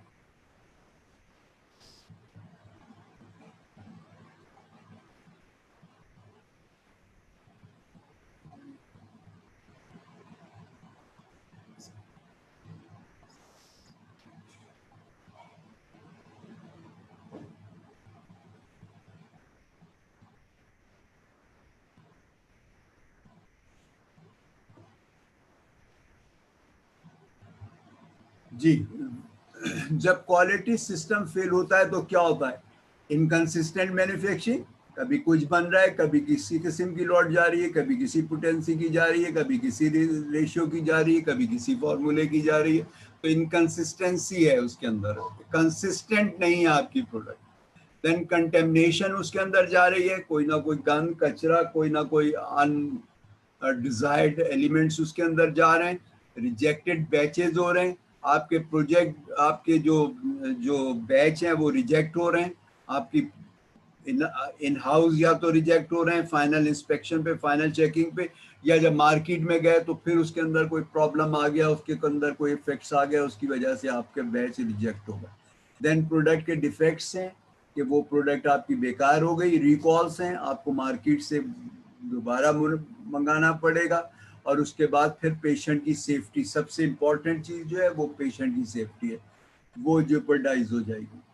सो इसके अंदर क्वालिटी सिस्टम फेल होता है तो क्या प्रॉब्लम आते हैं, एक दफा और देख लीजिए, inconsistent manufacture, contaminations, rejected batches, product defects, recalls, patient safety. जब सिस्टम क्वालिटी सिस्टम फेल होता है तो ये रिपरकशंस आते हैं जिसकी वजह से किसी फैक्ट्री का कंटिन्यू रहना मुश्किल हो जाता है और उसकी वजह से फैक्ट्रियां बंद हो जाती हैं। अब हम आ जाते हैं रेगुलेटरी अफेयर्स की तरफ से, ये क्या है? एक तो ये कि प्रोटेक्शन फॉर पब्लिक हेल्थ है इसके अंदर, सो concern with national and international framework of law. हमारे पास जो लोकल ड्रग रेगुलेटरी अथॉरिटी है इसको भी देखना है, और इंटरनेशनल यानी अमेरिकन और यूरोपीय यूनियन, इनको भी देखना है, इनके लॉज को देखना है, रेगुलेशंस को देखनी है, गाइडलाइंस को देखनी है, और प्रिंसिपल्स को देखना है जो गवर्निंग करते हैं veterinary and human medicinal products को। यानी सिर्फ इसके अंदर ये नहीं है कि जो ह्यूमन बीइंग के लिए मेडिसिन है वो इम्पोर्टेंट है, नहीं, जो एनिमल्स के लिए मेडिसिन हैं वो भी इम्पोर्टेंट है, उसको भी हमें देखना होगा, उसे भी हमें कंट्रोल करना होगा। Rapid approval of new compounds, जो नए कंपाउंड्स आपने बनाए, नई प्रोडक्ट बनाई है, उसको फौरी तौर पे आपको उसको जो है अप्रूव कराना होगा, और जब तक वो अप्रूव नहीं होगा आप मार्केट नहीं कर सकोगे। Emerging from the drug development pipelines, यानी आप जैसे जैसे डेवलप करते रहते हो, रिसर्च एंड डेवलपमेंट आपकी होती रहती है, नई नई चीजें आपकी आती रहती हैं, तो आप उसको उसको जो है आप उसको अप्रूव कराते रहते हो। So interpretation of laws and regulations for project team members and management, आपको इसके जो भी लॉज और रेगुलेशंस हैं अपने प्रोजेक्ट टीम को, जो लोग भी इस प्रोजेक्ट के अंदर, जो भी इस नई ड्रग के अंदर, नई मेडिसिन के अंदर इन्वॉल्व हैं, उन सबको आपको इसके लॉज और रेगुलेशन समझाने होंगे, क्रिस्टल क्लियर उन्हें समझाना होगा ताकि वो कोई मिस्टेक ना करें। Link between the company and regulatory agency, और इसके साथ फिर आपका एक लिंक होता है बाकायदा, आप उसके साथ रेगुलेटरी एजेंसी को फॉलो करते हो, या आपका कोई रिप्रेजेंटेटिव होता है जो उसको फॉलो कर रहा होता है। So all medicinal products must be approved before being marketed, से पहले मैंने कहा मार्केट करने से पहले आपको उसे अप्रूव करना होगा। यूरोपियन यूनियन के जो डायरेक्टिव है वो डिफाइन करते हैं medical product as any substance, कोई भी सब्सटेंस या कॉम्बिनेशन ऑफ सब्सटेंस, यानी वो खाली एक चीज से बनी है मेडिसिन, या कई चीजों से मिलके, कई मटेरियल से मिलकर, कई इंग्रेडिएंट से मिलकर वो मेडिसिन बनी है, तो प्रेजेंटेड फॉर ट्रीटिंग और preventive disease in human being और एनिमल। कि उसमें ह्यूमन बीइंग में भी कोई प्रॉब्लम नहीं करे, डिसीज ना करे, और ना एनिमल्स के अंदर कोई प्रॉब्लम करे। सो एनी सब्सटेंस और कम्बिनेशन ऑफ सब्सटेंस, यानी कोई भी सब्सटेंस या उसका combination which may be administered to human beings और एनिमल, जिसको हम इस्तेमाल करते हैं ह्यूमन बीइंग्स पे या एनिमल्स पे, with a view to making a medical diagnosis और टू रीस्टोरिंग, यानी या तो उससे कोई चीज डायग्नोस करते हैं या रीस्टोरिंग, करेक्टिंग और मॉडिफाइंग फिजियोलॉजिकल फंक्शन, या तो हम उसके अंदर जो है उसके उसके कोई चीज को डायग्नोस करते हैं या किसी मर्ज को ठीक करते हैं, किसी भी मर्ज को ठीक करते हैं इन ह्यूमन बींग्स और animal, likewise consider as a medicinal product, चाहे वो हम उससे डायग्नोस करें, किसी मर्ज को डायग्नोस करें या किसी मर्ज को दूर करें, दोनों चीजों के अंदर वो जो है वो मेडिसिनल प्रोडक्ट कहलाएगी, और इसकी इंपॉर्टेंस ह्यूमन बीइंग और एनिमल्स दोनों के लिए।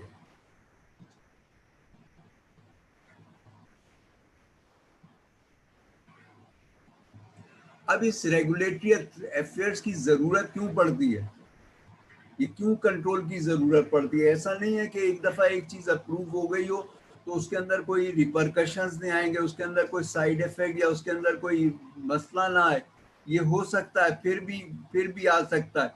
तो इसके अंदर एक ये केस स्टडी है, थैलिडोमाइड एक मेडिसिन थी, 50s लेट 50s के अंदर वो अप्रूव हुई और उसके बाद 60s के अंदर वो जो है मार्केट में इस्तेमाल होने शुरू हुई। शुरू में उसके अंदर कोई रिपरकशन नहीं थे, कोई साइड इफेक्ट नहीं था, कोई वो नहीं था, वो उसके लिए थी यानी सुकून आवर थी कि आपको सुकून मिलता था उस मेडिसिन से, वो इस्तेमाल होता था, खासतौर पे प्रेग्नेंट औरतें ज़्यादा इस्तेमाल करती थी। उसके बाद फिर उसमें प्रॉब्लम आना शुरू हो गया, हर 3 में से एक औरत को के बच्चे को प्रॉब्लम आना शुरू हुआ और उसके अंदर मेल फंक्शनिंग, कोई ना कोई नुक्स उसके अंदर पैदा हो, और इसकी जो तादाद थी इन बच्चों की वो 10,000 क्रॉस कर गई थी। यानी एक चीज बनी, अप्रूव हुई, पहले उन्होंने कंपनी ने अपने उसके अंदर अपने रिसर्च एंड डेवलपमेंट के अंदर अप्रूव की, फिर बॉडीज ने अप्रूव की, और उसके बाद फिर वो जो है उसके अंदर फिर प्रॉब्लम आ गया। तो ये एक केस स्टडी है। सो किस लिए हमें रेगुलेटरी अफेयर्स की जरूरत पड़ती है? इन्हीं मसलों के लिए पड़ती है कि मसला जरूरी नहीं कि शुरू में आ जाए, किसी स्टेज पर भी आ सकता है, इसलिए कंट्रोलिंग एजेंसीज लोकल और इंटरनेशनल दोनों की जरूरत है। सो ये केस यूं है, all medicinal products must be approved before being marketed, जैसे हमने पहले कहा, मार्केट करने से पहले, मार्केट में भेजने से पहले अप्रूव करना होगा। So the thalidomide tragedy of the 60s revealed the new generation of synthetic drugs. ये synthetic थी, मतलब man made item से बनाई गई थी, which were revolutionary medicine at that time. ये एक रिवोल्यूशनाइजेशन थी इसकी, जब ये मेडिसिन आई है, रिवोल्यूशनरी मेडिसिन थी, but which also had the potential to harm as well as heal. उससे ठीक भी हुए और खराब भी हुए, हार्म भी पहुंचा, नुकसान भी पहुंचा। So the thalidomide approved in Europe in 57 was developed as a sedative and anti-anxiety medicine, यानी ये सुकून आवर दवा थी और एंटी एंजाइटी थी, और ये इस मकसद के लिए 57 के अंदर ये अप्रूव की गई है यूरोप के अंदर।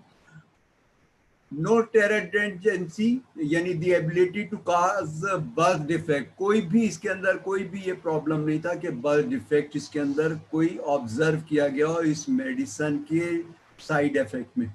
Studies had been carried out, बहुत सारी स्टडीज हुई। At that time the use of drugs in pregnancy was not well documented and thalidomide was widely prescribed during pregnancy, यानी इसके अंदर कोई साइड इफेक्ट, किसी किस्म के रिपरकशन, किसी किस्म के कोई हार्मफुल कोई एलिमेंट, कोई चीज भी नहीं हुई, तो इसलिए ये ओपनली प्रिस्क्राइब की गई ड्यूरिंग प्रेगनेंसी पीरियड। तो Whiteman describe the syndrome of phocomelia, यानी सील लाइक लिम्स, सील की तरह से हाथ या पैर हो जाते थे बच्चों के, इन 61 with 13 cases history presented. 61 में 13 केस की हिस्ट्री प्रेजेंट की गई. The connection with the thalidomide was realized later that year. उस जब ये प्रिस्क्राइब किया गया, जब ये चीज सामने आई, तो उस वक्त किसी को भी अंदाजा नहीं था कि ये इस मेडिसिन के साइड इफेक्ट हैं या रिपरकशंस हैं. उस वक्त नहीं हुआ, लेकिन बाद में फिर हुआ कि ये इसी मेडिसिन की वजह से है. So 1 in 3 women exposed to the drug in the third trimester had affected infants. तो उसके अंदर तीसरा बच्चा जो है वो अफेक्ट कर रहा था इसके रिपरकशन से, इसके साइड इफेक्ट से, इसकी मेल फंक्शनिंग से. तो phthalimide was remove from the market in 61 से को ये हटा ली गई, मार्केट से हटा दी गई ये दवा. लेकिन उस वक्त तक 10,000 से ज्यादा बच्चे जो थे वो मेल फॉर्मेशन, उनका कोई ना कोई पैदाइशी नुक्स उनमें पैदा हो गया. 10,000 बच्चों से ज्यादा को. आप देखिए कि ये कितना सेंसिटिव मामला है. इसलिए रेगुलेटरी अफेयर्स चाहिए, लोकल रेगुलेटरी अथॉरिटी भी चाहिए और इंटरनेशनल रेगुलेटरी अथॉरिटी भी चाहिए.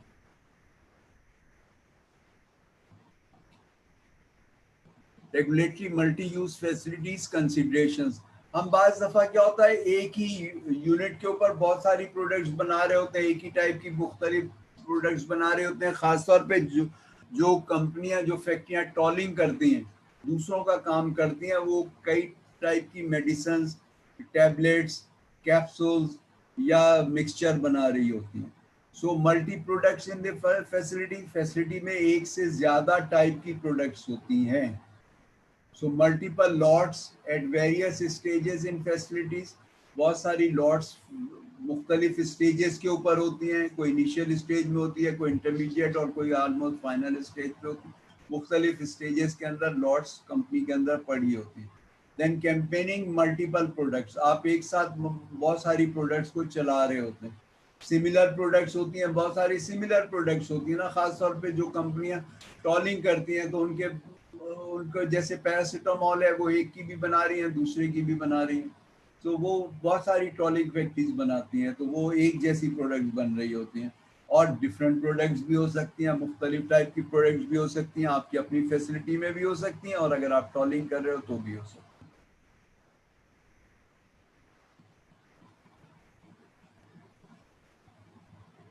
इसको एक दफा और देख लेते हैं. मल्टी यूज फैसिलिटीज कंसिडरेशंस क्या है? Multiple products in facility, multiple lots at various stages in facilities, campaigning multiple products, similar products or different. अब इसके बाद हम रेगुलेटरी के risks of multi use facilities, एक ही फैसिलिटी एक से ज्यादा प्रोडक्ट बनाने में जब इस्तेमाल होती है तो उसमें क्या रिस्क होते हैं. तो containments are introduce that are difficult to detect. बहुत सारे इस टाइप के मसले आ जाते हैं जो आपको डिफिकल्ट होता है उसको डिटेक्ट करना. बाज़ दफ़ा उनके आपस में इंटरेक्शन की वजह से भी कुछ चीज़ें हो सकती हैं. So cross contamination between products, एक प्रोडक्ट से दूसरी प्रोडक्ट के अंदर चीज़ का जाना बाज़ दफ़ा नुकसानदेह होता है. एक प्रोडक्ट के लिए वो सही है, लेकिन दूसरी प्रोडक्ट में अगर वो मिक्स हो गया इंग्रेडिएंट तो वहाँ नुकसान हो जाएगा, तो वो क्रॉस कंटेमिनेशन हो जाएगी. देन प्रोडक्ट कैरी ओवर, जैसे जैसे प्रोडक्ट आगे बढ़ती चली जाती है, वर्किंग प्रोसेस आगे बढ़ता चला जाता है, वैसे वैसे प्रॉब्लम्स बढ़ते चले जाते हैं. Operator working in multiple product area. बहुत सारे ऑपरेटर होते हैं, एक से ज़्यादा प्रोडक्ट पे एक साथ काम कर रहे होते हैं, क्योंकि उनके पास टाइम होता है, तो वो एक से ज़्यादा प्रोडक्ट के ऊपर काम कर रहे होते हैं. तो उसके अंदर रिस्क हो सकता है कि कोई चीज़ इधर की उधर हो जाए. So preparation of unknown materials within the production facility. कोई आपका अननोन मटेरियल बन सकता है, आपने कोई चीज मिक्स कर दी, कोई गलत चीज डाल दी, आपको पता ही नहीं कि आपका क्या हुआ है, तो वो अननोन मटेरियल्स आपके बन सकते हैं. सो खास तौर पे ये जो है कॉन्ट्रैक्ट मैन्युफैक्चरिंग, जैसे मैंने कहा ना कि जो टॉलिंग वाली फैक्ट्रीज हैं जो कॉन्ट्रैक्ट पे बनाती हैं, उन पे खास तौर पे ये प्रॉब्लम्स आ सकते हैं, तो वहाँ खास ख्याल रखना चाहिए.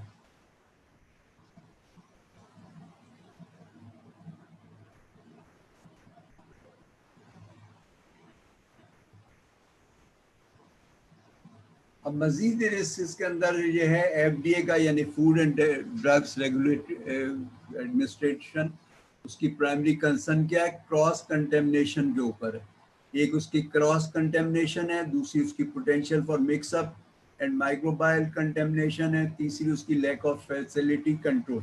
ये तीन उसके कंसर्न है।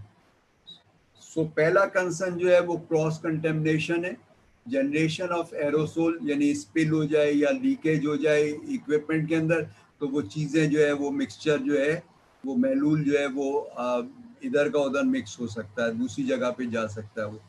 Campaigning with in the same area, एक ही जगह पर एक से ज़्यादा जब आप काम करते हो तो उसके अंदर क्रॉस कंटेमिनेशन का चांस रहता है। कॉन्करेंट प्रोडक्ट्स, जब आप एक से ज़्यादा प्रोडक्ट एक साथ बनाते हो तो भी क्रॉस कंटेमिनेशन का चांस बढ़ जाता है। सो ये इसका पहला कंसर्न है क्रॉस कंटेमिनेशन का। दूसरा इसके बाद है potential for mixups and microbial contamination, germs का जो है। So inadequate segregation, restricted access, इसकी प्रॉपर तरीके से सेग्रीगेशन ना हो, अलग ना हुआ हो, और रिस्ट्रिक्टेड एक्सेस है।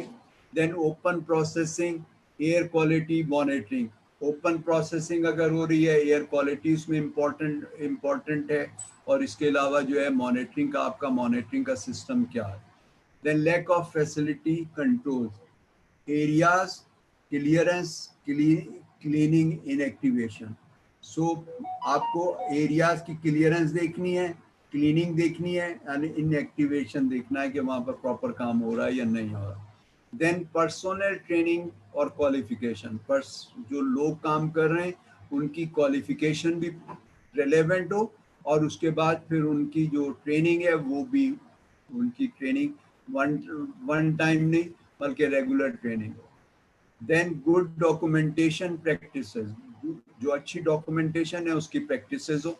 एंड देन यूटिलिटीज, यूटिलिटीज के अंदर जो है वो पानी इम्पोर्टेंट है, स्टीम इसी तरह से इम्पोर्टेंट है। तो इन दो के रिपरकशंस आते हैं मेडिसिन के ऊपर।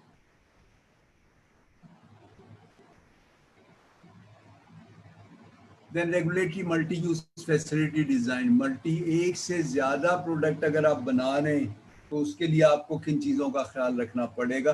Design must allow for, design कैसा होगा? Adequate separation of manufacturing activity, जो आपकी मैन्युफैक्चरिंग एक्टिविटीज हैं वो एडिक्वेटली सेपरेट हों, एक दूसरे से सेपरेट हों, ठीक है, एडिक्वेटली सेपरेट हो। दूसरा proper flow of material and product का और रॉ मटेरियल का फ्लो जो है वो बिल्कुल कंसिस्टेंटली हो, उसके अंदर कोई जो है उसके अंदर कहीं पर कोई चीज जो है ब्रेक ना करे उसको। Appropriation of containment and movement of personnel with in the facility, यानी आपको कंटेनमेंट को भी देखना होगा, और लोगों के जो मूव कर रहे हैं, जो लोगों का आने जाने का है, उसके अंदर भी उनको प्रॉपर स्पेस देनी होगी कि लोग एक दूसरे से टच होकर ना निकलें। फैसिलिटीज मस्ट हैव, और फैसिलिटीज में क्या होना चाहिए? गुड प्लांट सपोर्ट सिस्टम, अच्छी प्लांट का सपोर्ट सिस्टम होना चाहिए, system that could affect the SISPQ, यानी स्ट्रेंथ, आपकी प्रोडक्ट की स्ट्रेंथ, आइडेंटिटी, सेफ्टी, प्योरिटी और क्वालिटी। ये चीज़ें जो है ये मैन्युफैक्चरिंग प्रोडक्ट की बिल्कुल ये परफेक्ट होनी चाहिए, यानी स्ट्रेंथ, आइडेंटिटी, सेफ्टी, प्योरिटी और क्वालिटी। ये SISPQ आप लिख लीजिए। It stand for strength, identity, safety, purity और क्वालिटी। जो आपकी चीज प्रोड्यूस की है, जो आपने बनाई है मेडिसिन, उसके अंदर ये चीजें बेसिकली बहुत इंपॉर्टेंस रखती हैं।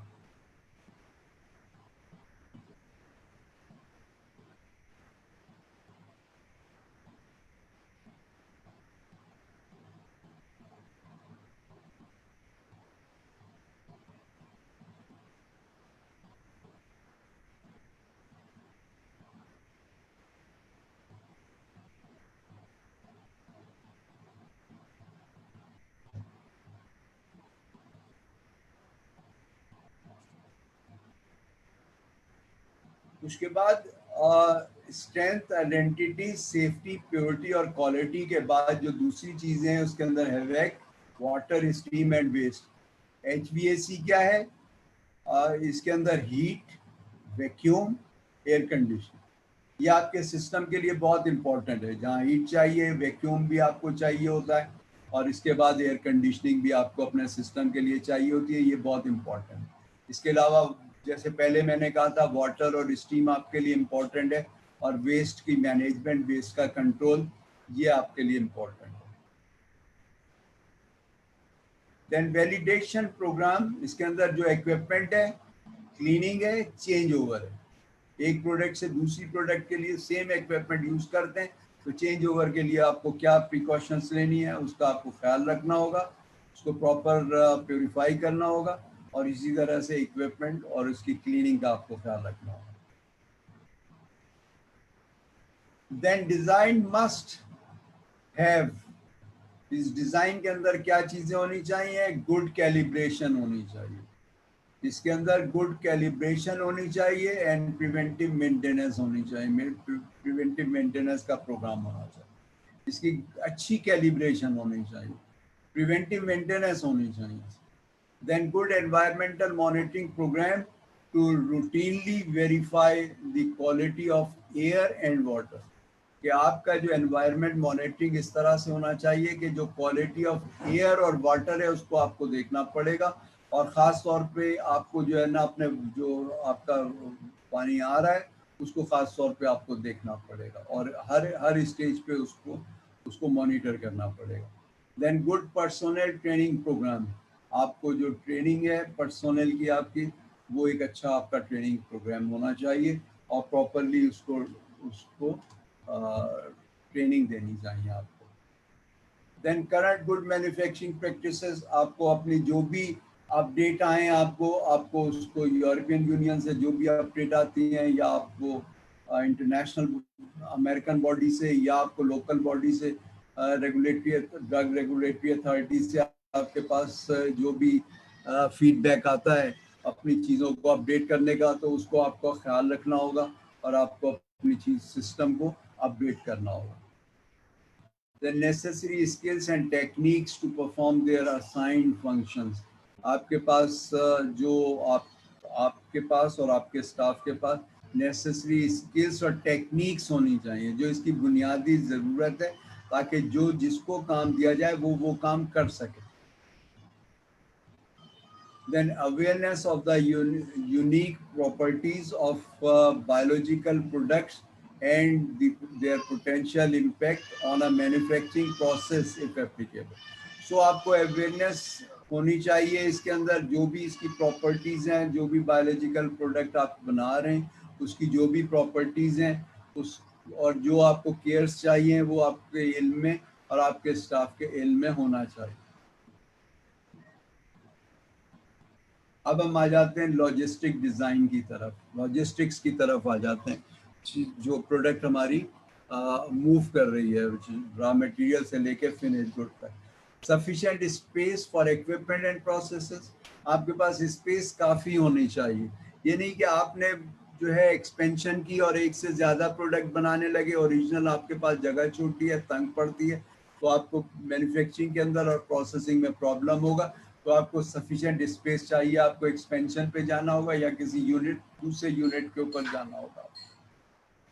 देन सेपरेट और well defined areas for manufacturing processes, आपने जहाँ मैन्युफैक्चरिंग करनी है वो आपको पता होना चाहिए कि ये आपका एरिया मैन्युफैक्चरिंग का है, और वो प्रॉपर होना चाहिए प्रोडक्ट के पूरे प्रोसेसेस के हिसाब से, पूरी उसकी मिक्सिंग है, उसके जो जो स्टेप्स हैं उसके लिए वो पूरी चीज़ जगह काफ़ी होनी चाहिए, उसमें प्रॉब्लम नहीं, स्पेस का प्रॉब्लम नहीं होना चाहिए, वरना कंटेमिनेशन का और क्रॉस कंटेमिनेशन का खतरा रहता है।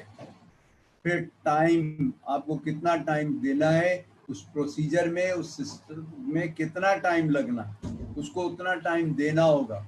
उससे कम टाइम में आप करोगे तो वो प्रोडक्ट सही नहीं बनेगी। Space, separate and dedicated area, आपको स्पेस देनी होगी हर प्रोडक्ट के लिए, सेपरेट स्पेस देनी होगी। एक साथ एक से ज़्यादा बनाने के लिए जब तक स्पेस काफ़ी ना हो आप बना नहीं सकते। Air system control, air system control से उसके अंदर कंटेमिनेशन का चांस होता है। एयर सिस्टम के अंदर अगर प्रॉपर नहीं है, आप एयर प्रॉपर पाइपिंग नहीं है एयर की, तो उसके अंदर कंटेमिनेशन का प्रॉब्लम आएगा। Then flow patterns, flow patterns के अंदर क्या है, 2 कॉरिडोर सिस्टम है, सिंगल कॉरिडोर सिस्टम है। एक ही जगह से आना जाना है, या एक से ज्यादा प्रोडक्ट एक ही जगह जा रही है, एक ही रास्ते से जा रहे हैं, एक आ रहे हैं, और एक सिंगल कॉरिडोर है। वो स्पेस के प्रॉब्लम की वजह से बाद लोग 2 कॉरिडोर सिस्टम रखते हैं, लेकिन उसूलन जो है वो सिंगल कॉरिडोर सिस्टम होना चाहिए। Air system control, containment area, air system आपका जो है वो उसका कंट्रोल बेहतर होना चाहिए, और इसके अंदर प्रॉपर आपके जो एयर कंप्रेसर हैं वो प्रॉपर होने चाहिए, पाइपिंग आपकी प्रॉपर होनी चाहिए। Adequate storage available for clean and dirty equipment and in process materials. So इसके अंदर आपको स्टोरेज के लिए अवेलेबिलिटी को आपको देखना होगा कि आपको जितना काम मटेरियल के लिए और जितने आपको अंडर प्रोसेस के लिए और जितनी फिनिश प्रोडक्ट के लिए स्पेस चाहिए वो प्रॉपर हो, और आप एक जगह कहीं मिक्स कोई चीज भी ना रखें। सो इसका मकसद क्या है, for clean and dirty equipment and in process material. Equipment भी सही होना चाहिए, और उसके अलावा जो मटेरियल है, प्रोसेस मटेरियल है, वो भी ठीक होना चाहिए। दोनों चीजें आपकी बिल्कुल ठीक ठाक होनी चाहिए।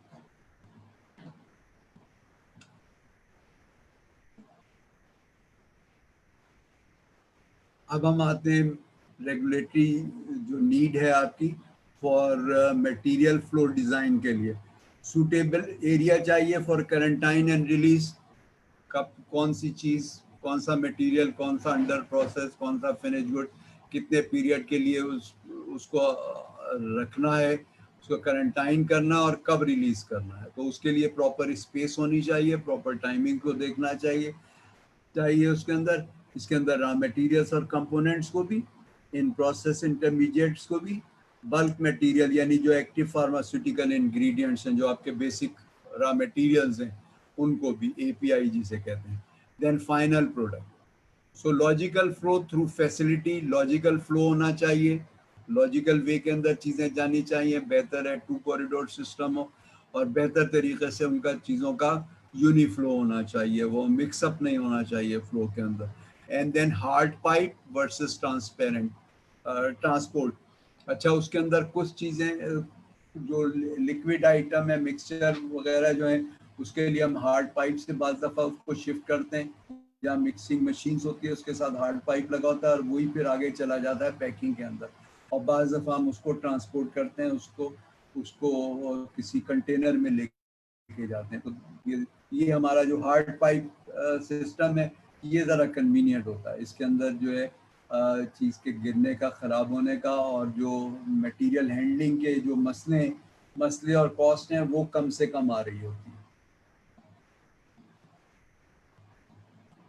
अब regulatory requirement for personnel flow, personnel को किस तरह से, जो पर्सोनेल का फ्लो है उसके हवाले से हमें देखना होगा कि हम उसके अंदर किस तरह से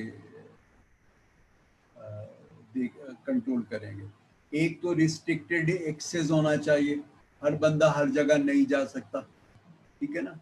जो उनका प्रोडक्शन से ताल्लुक है वो नहीं जा सकते, जिनका प्रोडक्शन से, जिस प्रोडक्ट से ताल्लुक है वो वहीं तक जा सकते हैं, उसके अलावा नहीं। फ्री एक्सेस किसी को भी नहीं मिलता। एडिकेट गाउनिंग एरियाज और लेवल्स, गाउनिंग है, और इसके अलावा और बहुत सारे सेल्फ प्रोटेक्टेड चीज़ें जो हम उसमें करते हैं, ख़ासतौर पे जहाँ वैक्सीन बनती है वहाँ पर हमें बहुत ज़्यादा केयर करनी पड़ती है उसके ऊपर। Then segregation of different functions की सेग्रीगेशन और सेपरेशन करनी पड़ती है। इसके बाद फिर इसके अंदर ग्लास वेयर वॉशिंग है, ग्लास वेयर की वॉशिंग का अलग एरिया होगा, प्रोडक्शन का एरिया अलग होगा, फिलिंग ऑपरेशंस अलग होंगे। मिक्सअप नहीं होगा कि वहीं वॉशिंग हो रही है, वहीं प्रोडक्शन हो रही है, वहीं फिलिंग हो रही है। अलग अलग डेजिनेटेड एरियाज होंगे जहाँ पर ये काम किए जाएंगे।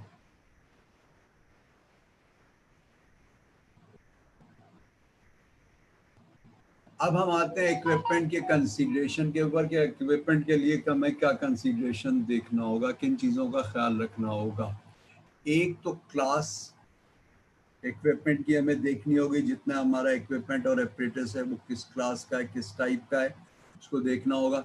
कुछ तो डिस्पोजेबल होता है, उसको आपने यूज़ किया और उसको फेंक दिया, उसके अंदर तो कोई लंबा चौड़ा प्रॉब्लम नहीं। कुछ खास तौर पे डेडिकेटेड होता है किसी खास प्रोडक्ट के लिए, किसी खास प्रोसेस के लिए। कुछ होता है शेयर्ड होता है कि हम उस पर एक से ज़्यादा प्रोडक्ट बना रहे होते हैं, एक से ज़्यादा प्रोडक्ट उस पर बन रही होती हैं, शेयरिंग की जा रही होती है। सो डेडिकेटेड के लिए हमें किन चीज़ों का ख्याल रखना है, एक तो प्रॉपरली आइडेंटिफाइड, प्रॉपरली उसको आइडेंटिफाई करें हम उसको कि ये किस चीज़ का है, किस मकसद के लिए, उस पर लेबलिंग हो और प्रॉपर उसको स्टोर करें कि वो मिक्सअप ना हो, अलग अलग स्टोर पड़ा। Then adequate maintenance and calibration, उसकी मेंटेनेंस हो, प्रॉपर प्रिवेंटिव मेंटेनेंस हो, और कैलिब्रेशन वक्त के साथ साथ उसकी कैलिब्रेशन करते रहें ताकि उसकी जो मेजरिंग है वो बिल्कुल ठीक हो, उसके स्केल्स बिल्कुल ठीक हो। देन डॉक्यूमेंटेड यूज़, इसके लिए जो जिसने भी यूज़ करना है लॉग बुक मेंटेन करेगा और फिर वो उसको यूज़ करेगा। तो ये तो डेडिकेटेड जो किसी खास मकसद के लिए। उसके बाद फिर हम शेयर्ड के ऊपर आ जाते हैं। शेयर्ड के अंदर जो है अप्रोप्रिएट डिज़ाइन ले लेते हैं for more than one product, यानी एक से ज़्यादा प्रोडक्ट अगर बन रही है तो उसके लिए फिर हमें अप्रोप्रिएट डिज़ाइन लेना होगा कि वो एक से ज़्यादा उसमें फ्लेक्सिबिलिटी हो, एक से ज़्यादा प्रोडक्ट बन सकती हो।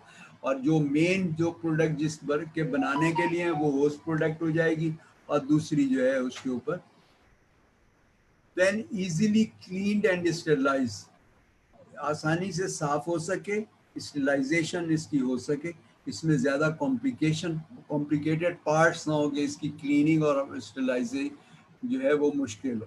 Then properly identified as to use and status, इसको प्रॉपरली हम आइडेंटिफाई करें यूज करने के लिए भी, और इसका स्टेटस क्या है, यूज में आएगी नहीं आएगी, इसमें कोई प्रॉब्लम है या इसके अंदर कोई प्रोसेस करना है या इसको अभी स्टेलाइज करना है, तो वो सारा उसका स्टेटस उसके ऊपर नोट होगा। Then rigorous maintenance and calibration program, इसके लिए फिर हमें रिग्रेस मेंटेनेंस और कैलिब्रेशन प्रोग्राम करना होगा कि हमें इसकी कैलिब्रेशन बहुत अच्छे तरीके से करनी होगी और बहुत स्ट्रॉन्ग प्रिवेंटिव मेंटेनेंस हमें इसके लिए करनी है। देन डॉक्यूमेंटेड यूज, जो इसके अंदर डॉक्यूमेंट्स यूज होने, यानी लॉग बुक रखनी है, रिकॉर्ड रखना है, रजिस्टर रखना है, हमें उसके ऊपर रिपोर्ट्स बनानी है, उसको करना है। और चेंज ओवर प्रोसीजर, एक से जब दूसरे पे चेंज करेंगे तो हमें क्या स्टेप्स लेने होंगे, क्या स्टेलाइजिंग की हर दफ़ा ज़रूरत होगी या किस किस प्रोडक्ट के लिए प्रॉपर स्टेलाइजिंग की ज़रूरत होगी, प्रॉपर क्लीनिंग की ज़रूरत होगी, तो वो हमें इसके अंदर उसको करना होगा। ठीक है, हम 10 मिनट का गैप ले लेते हैं और फिर उसके बाद रिज्यूम करते हैं। Okay sir. तो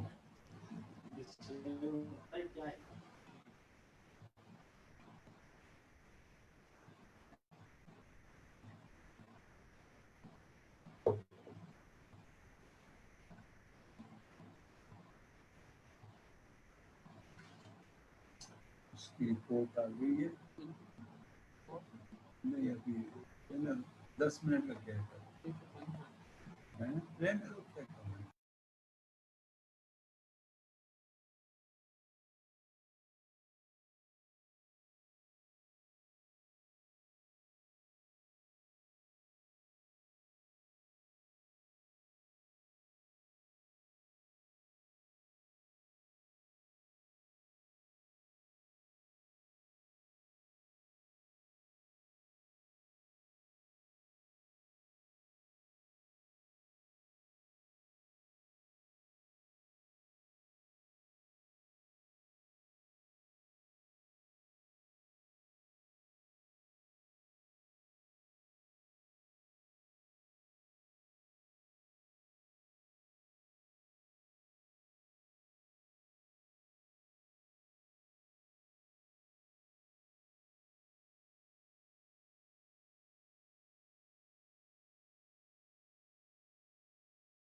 Welcome back.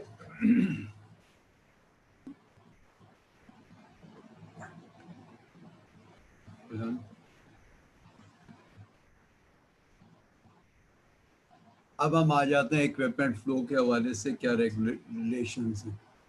Educate segregation of clean and dirty equipment. Clean equipment जो है वो साफ जगह पे निशानदेही उसकी मार्क किया होगा कि ये डेजिग्नेशन है साफ इक्विपमेंट के लिए, और ये डर्टी इक्विपमेंट की जगह, ताकि वो कोई चीज़ जो है डर्टी इक्विपमेंट की जगह से लेके इस्तेमाल ना हो जाए। तो दोनों को हम सेपरेटली करेंगे। रेगुलराइजेशन इस तरह से होगी। Then appropriate areas for decontamination and cleaning, कि जहां हमने डिकंटेमिनेशन करनी है और क्लीनिंग करनी है उसके लिए proper area.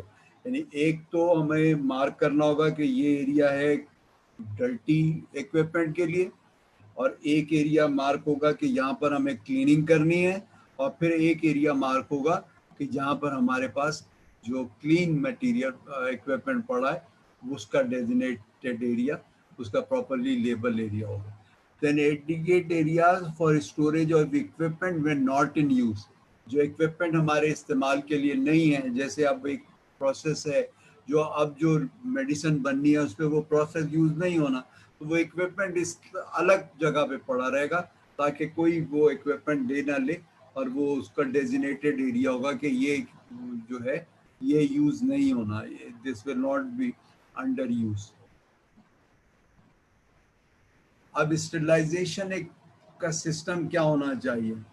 Facilities should be provided with adequate sterilization system. Sterilization के लिए प्रॉपर फैसिलिटीज होनी चाहिए जहाँ पर हम कंटेनमेंट करें, और एस्पेटिक प्रोसेसिंग एरियाज हो जहाँ पर हम उसकी कंटेमिनेशन करें, हम उसको चीज़ों से साफ करें, हम उसके अंदर जो नुकसानदेह अज्जा हैं, नुकसानदेह जरासीम है, उससे हम साफ करें। तो ये इसके लिए डेजिग्नेटेड एरिया होना चाहिए स्टेरिलाइजेशन के लिए। Then autoclave for moist heat sterilization. Autoclave होती है जो शेल होता है जिसके अंदर स्टीम आती है, और उससे वो उसको चीज़ों को स्टेरिलाइज किया जाता है इन स्टीम, उसके अंदर हाई टेम्परेचर स्टीम के ऊपर उसको स्टेरिलाइज किया जाता है। चीज़ों को कुछ देर पड़ी रहती हैं और वो फिर उसके अंदर स्टेरिलाइज हो जाती है स्टीम से। उसके बाद फिर ड्राई हीट ओवंस फॉर डिप्रोजनेशन। डिप्रोजनेशन के लिए यानी बुखार आमेज जो अज्जा को निकालने के लिए ड्राई हीट वाली, यानी एक तो हमें स्टेरिलाइजेशन करनी पड़ती है स्टीम वाले सिस्टम से, और एक हमें ड्राई सिस्टम से स्टेरिलाइजेशन करनी पड़ती है। तो दो चीज़ें इस्तेमाल होती हैं, ऑटोक्लेव भी इस्तेमाल होता है और ड्राई हीट भी इस्तेमाल होती है। Then use of double doors for appropriate material flow. Double door होंगे ना तो मटेरियल का फ्लो आसान हो जाएगा। डबल डोर हमारे जो भी है, चाहे ड्राई हीट के लिए या ऑटोक्लेव के लिए, तो डबल डोर उसके अंदर हो। लेकिन बाज़ दफ़ा जो ऑटोक्लेव्स आते हैं वो सिंगल डोर के आते हैं, तो उसके लिए। Then separate system for decontamination recommended. Separate system होना चाहिए कंटेमिनेशन, जहाँ कंटेमिनेशन को निकाला जाए, साफ किया जाए जहाँ कंटेमिनेशन को, वो उसके लिए जगह बिल्कुल एक सेपरेट होनी चाहिए, मार्क होनी चाहिए कि ये यहाँ इस जगह ये डिकंटेमिनेशन होगी। Sterilize material should cool down under control layer. जो स्टरलाइज होगा मटेरियल, क्योंकि टेम्परेचर स्टीम से अगर हम करते हैं ऑटोक्लेव से तो भी टेम्परेचर होता है, और ड्राई हीट होगी तो भी टेम्परेचर होगा, तो उसको कूल डाउन करेंगे अंडर कंट्रोल्ड एयर। उसको ओपन के अंदर नहीं करेंगे, उसको कंट्रोल्ड एयर के अंदर उसको एयर के साथ उसको कूल डाउन करेंगे, नॉर्मलाइज करेंगे उसको। Then validation studies should include. Validation के अंदर क्या शामिल है? एक तो एम्प्टी चैम्बर स्टडीज हैं, जो चैम्बर खाली हैं उसकी स्टडीज हैं। देन रिप्रेजेंटेटिव लोड्स हैं, कितना लोड हमें उस पर देना है। Then challenge studies as appropriate. उसके बाद कि चैलेंज जो चैलेंजिंग चीज़ें उसको भी हमें स्टडी करना होगा। तो इन चीज़ों को हमें देखना होगा। अब चेंज ओवर प्रोसीजर के लिए क्या रेगुलेशंस हैं? रिमूवल ऑफ ऑल प्रोडक्ट्स, जितनी प्रोडक्ट हैं उनसे रिमूव करेंगे, प्रोसेस मटेरियल को रिमूव करेंगे, and disposable equipment from processing area. जो डिस्पोजेबल इक्विपमेंट है एक दफ़ा के बाद उसको यूज करके डिस्पोज ऑफ कर देना है, तो उसको वहां से प्रोसेसिंग एरिया से इन सारी चीज़ों को रिमूव कर देना होगा। Then equipment that is dedicated to a single product, जो किसी खास प्रोडक्ट के लिए डेडिकेटेड है, किसी खास प्रोडक्ट के लिए, तो उसकी निशानदेही की जाएगी और ये एडिक्वेटली आइडेंटिफाई होगा, उसको उसकी निशानदेही की जाएगी। Then clean and remove from processing areas to a controlled storage area, उसको एक कंट्रोल स्टोरेज एरिया में रखेंगे, यानी अंडर लॉक एंड की उसे रखेंगे, ओपन नहीं हो के हर एक का एक्सेस नहीं होना चाहिए उसको। All non-dedicated equipment that remain in the processing area are cleaned using validated cleaning agents। validated जो cleaning agent चाहिए उससे वो हमें equipment को साफ करना होगा, और इसके अलावा प्रोटेक्टिव कवरिंग चाहिए होगी ड्यूरिंग नॉन यूज, जब हम उसे इस्तेमाल नहीं करेंगे तो हमें उसकी प्रोटेक्टिंग कवरेज उसको प्रॉपर कवर किए हुए होंगे उसके अंदर। और क्लोज आउट इन्वेंट्री चेकलिस्ट बाकायदा बनी होगी, जिसके अंदर वो लिखा होगा क्या क्या चीज़ मौजूद है, क्या चीज़ निकाली गई है, किसके इस्तेमाल में, कहाँ इशू की गई है। Is conducted to assure that all material, जितने मटेरियल्स हैं, डॉक्यूमेंट्स हैं, इक्विपमेंट हैं और SOPs हैं, वो सारी प्रॉपरली अटेंडेड एंड कंप्लीटेड। यानी हमें एक इन्वेंट्री या चेकलिस्ट बनानी होगी जिसके अंदर हमें इस चीज़ की यकीनदानी करनी होगी कि जितना मटेरियल है, जितने डॉक्यूमेंट हैं, जितना इक्विपमेंट है, जो जो SOPs हैं, वो प्रॉपरली फॉलोड हुई है, प्रॉपरली उनको उनको टेकअप किया गया है। Processing areas approve for the next product campaign bye the quality department. फिर इसके अंदर क्वालिटी डिपार्टमेंट जो है वो प्रोसेसिंग एरिया को कि नेक्स्ट प्रोडक्ट कैंपेन, अब इसके बाद जो प्रोडक्ट चलनी है उसके लिए क्या क्या SOPs को फॉलो करना होगा, क्या क्या क्वालिटी एश्योरेंस को देखना होगा, वो नेक्स्ट प्रोडक्ट के लिए जब हमने चेंज करनी है कि इसके बाद प्रोडक्ट A के बाद प्रोडक्ट B आनी है, तो उसके लिए क्या क्या प्रिकॉशंस लेनी है, तो वो हमें उसके लिए वो प्रिकॉशंस लेनी होंगी। और इसकी जो प्राइम रिस्पॉन्सिबिलिटी आती है वो क्वालिटी डिपार्टमेंट पे आती है। So this is all from my side, और ये टोटल है, ये बड़ा इम्पोर्टेंट एरिया और बड़ा इम्पोर्टेंट सब्जेक्ट है। इसमें आपको जो है इसको समझना होगा, स्टडी करना होगा, और इसके अंदर जितनी भी चीज़ें यानी रिसर्च एंड डेवलपमेंट से लेके मार्केटिंग तक जितनी स्टेजेस हैं वो सारी हमें बिल्कुल ठीक करना पड़ेगा। उसको सबको हमें ठीक ठाक समझना होगा, सबको हमें ठीक तरीके से फॉलो करना पड़ेगा, क्योंकि ये जो है इसके अंदर सारे सब्जेक्ट इसमें कंपलसरी है, इसमें कोई ऑप्शनल नहीं है कि हम इसमें से 5 चीज़ें सही कर लें, एक चीज़ गलत कर लें। अगर एक चीज़ भी गलत होगी तो सारा कुछ गलत हो जाएगा।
Thank you so much sir.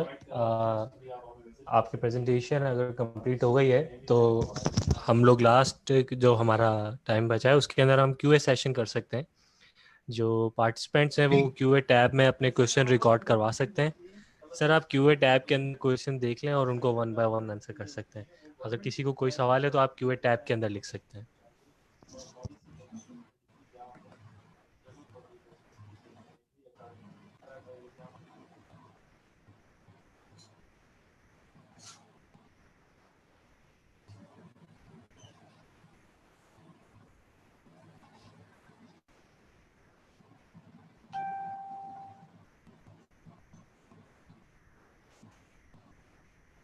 अच्छा जी, ये स्लाइड्स जो है ये तो वेबिनार के बाद you can ask to the organizers, उनसे पूछ लें और उसमें वो देख लें।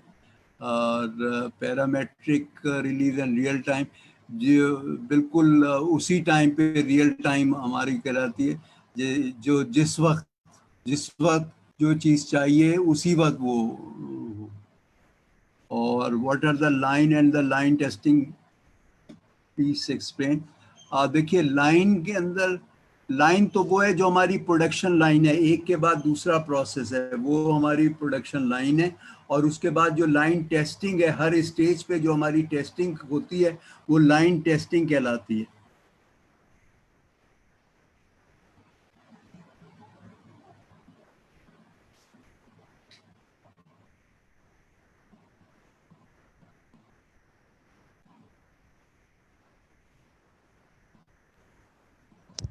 डियर पार्टिसिपेंट्स, ये आपकी स्क्रीन के ऊपर सेकंड पोल आ रहा होगा। इससे पहले आपने एक फीडबैक दिया है, काइंडली इसको भी फिल कर दीजिए। और अगर आपका कोई क्वेश्चन है तो आप कीवर्ड टैब में लिख सकते हैं। सर आबिद, आप कंटिन्यू करें प्लीज़।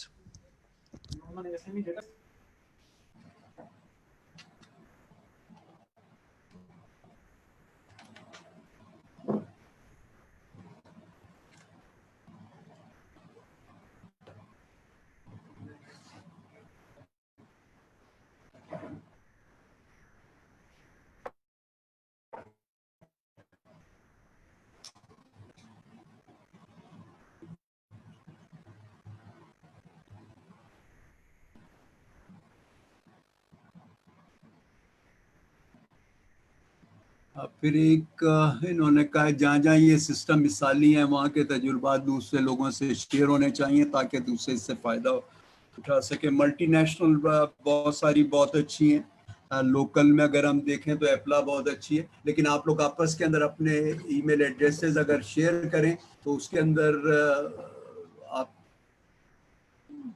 अपना एक्सपीरियंसेस शेयर कर सकते हैं।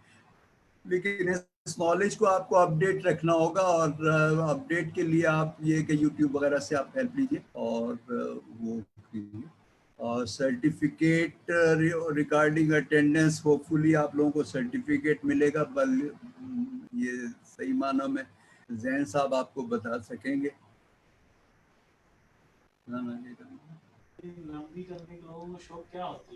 Sir just I want to clear one thing कि हमारे जितने भी वेबिनार्स होते हैं स्मेडा जो कंडक्ट करता है उसके अंदर हम सर्टिफिकेशन नहीं प्रोवाइड करते।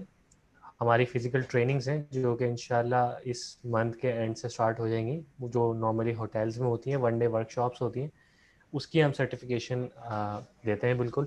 तो आप लोग उसमें आ सकते हैं, उसके लिए अप्लाई कर सकते हैं। उसके लिए आप हमारे फेसबुक पेज को लाइक करें ताकि आपको अपडेट्स मिलती रहें। Thank you so much. Sir Abid, आप कंटिन्यू करें प्लीज़। ठीक है।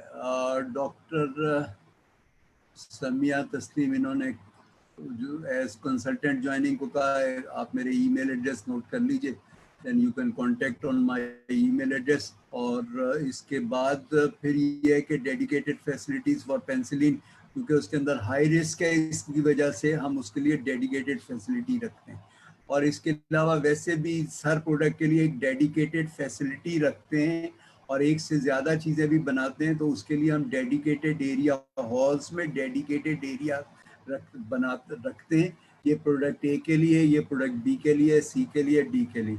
हाँ, जो मिक्सिंग मशीन्स हैं अगर हमारे पास एक्स्ट्रा नहीं होती तो उस पर वो करते हैं, या जो टॉलिंग वाली हैं उसके अंदर हम जब एक प्रोडक्ट बना लेते हैं तो फिर दूसरी प्रोडक्ट बनाते हैं अगर हमारे पास जगह सफिशिएंट नहीं है।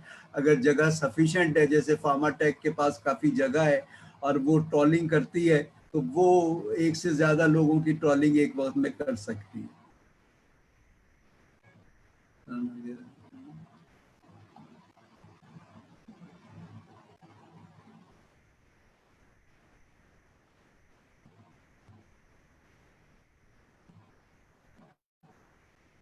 अब इसमें दिया है which reference you should be followed. अब बात ये कि आपको जो यूरोपियन जो है कम्युनिटी का वो भी इस्तेमाल करना पड़ता है, उसको भी ऑब्जर्व करना पड़ता है, क्योंकि आप और जो अमेरिकन है वो भी, क्योंकि जनरली हमारी मेडिसिन जो है वो उस पर ये कंट्रोल भी है और एक्सपोर्ट भी कर रहे होते हैं। इसके अलावा जो लोकल अथॉरिटीज़ हैं उसके ऊपर भी फॉलो करना पड़ता है।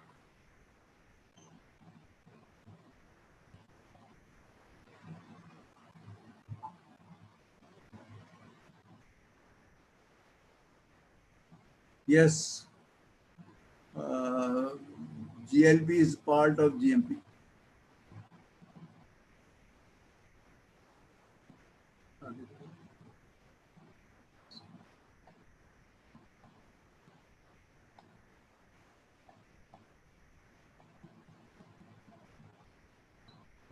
देखिए जो अद्वियात हैं,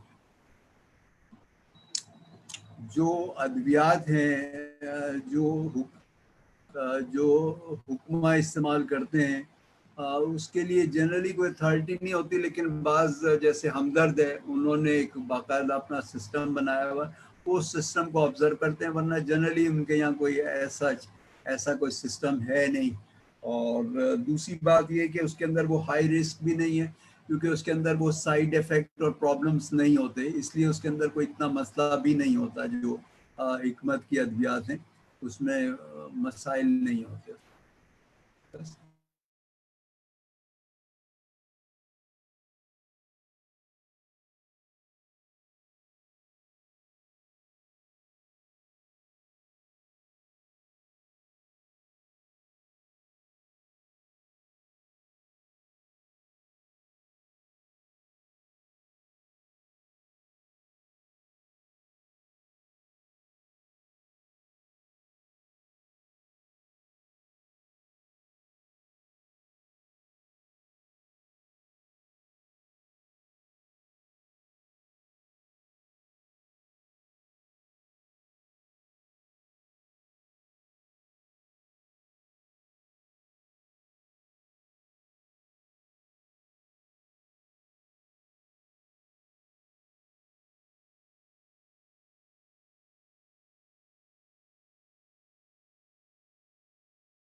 आई थिंक सर सारे क्वेश्चन जो है वो अटेंड हो गए सबके, किसी और का कोई क्वेश्चन तो नहीं है? ठीक है, फिर हम डिसकंटिन्यू करें। जी, आई थिंक अब हमें कर देना चाहिए, बिकॉज अभी तक ठीक काफ़ी टाइम हो गया, कोई और हमारे ठीक पास क्वेश्चन आया नहीं है। ठीक। सो थैंक यू एवरीवन चलें, thank you for very much for to everybody. Participating in this session. So in case अगर आपको, जैसे कि कुछ लोगों स्लाइड्स के बारे में पूछ रहे थे, कुछ लोगों को स्मेडा से रिलेटेड कोई इन्फॉर्मेशन चाहिए, या आपको हमारे अपकमिंग सेशंस के बारे में इन्फॉर्मेशन चाहिए, तो आप, मेरा ईमेल आपकी स्क्रीन के ऊपर आ रहा है, आप ये ईमेल मुझे कर सकते हैं, और सर मेरे साथ अपनी स्लाइड शेयर कर लेंगे तो मैं आप लोगों को फॉरवर्ड कर दूंगा। इन एनी केस आपको कोई और इन्फॉर्मेशन चाहिए तो आप उसके लिए भी रब्ता कर सकते हैं। Thank you very much for attending our event. हमारे आगे भी वेबिनार्स हो रहे हैं, तो kindly like our Facebook page, ताकि आपको इंस्टेंट अपडेट्स मिलते रहें। थैंक यू, अल्लाह हाफिज़।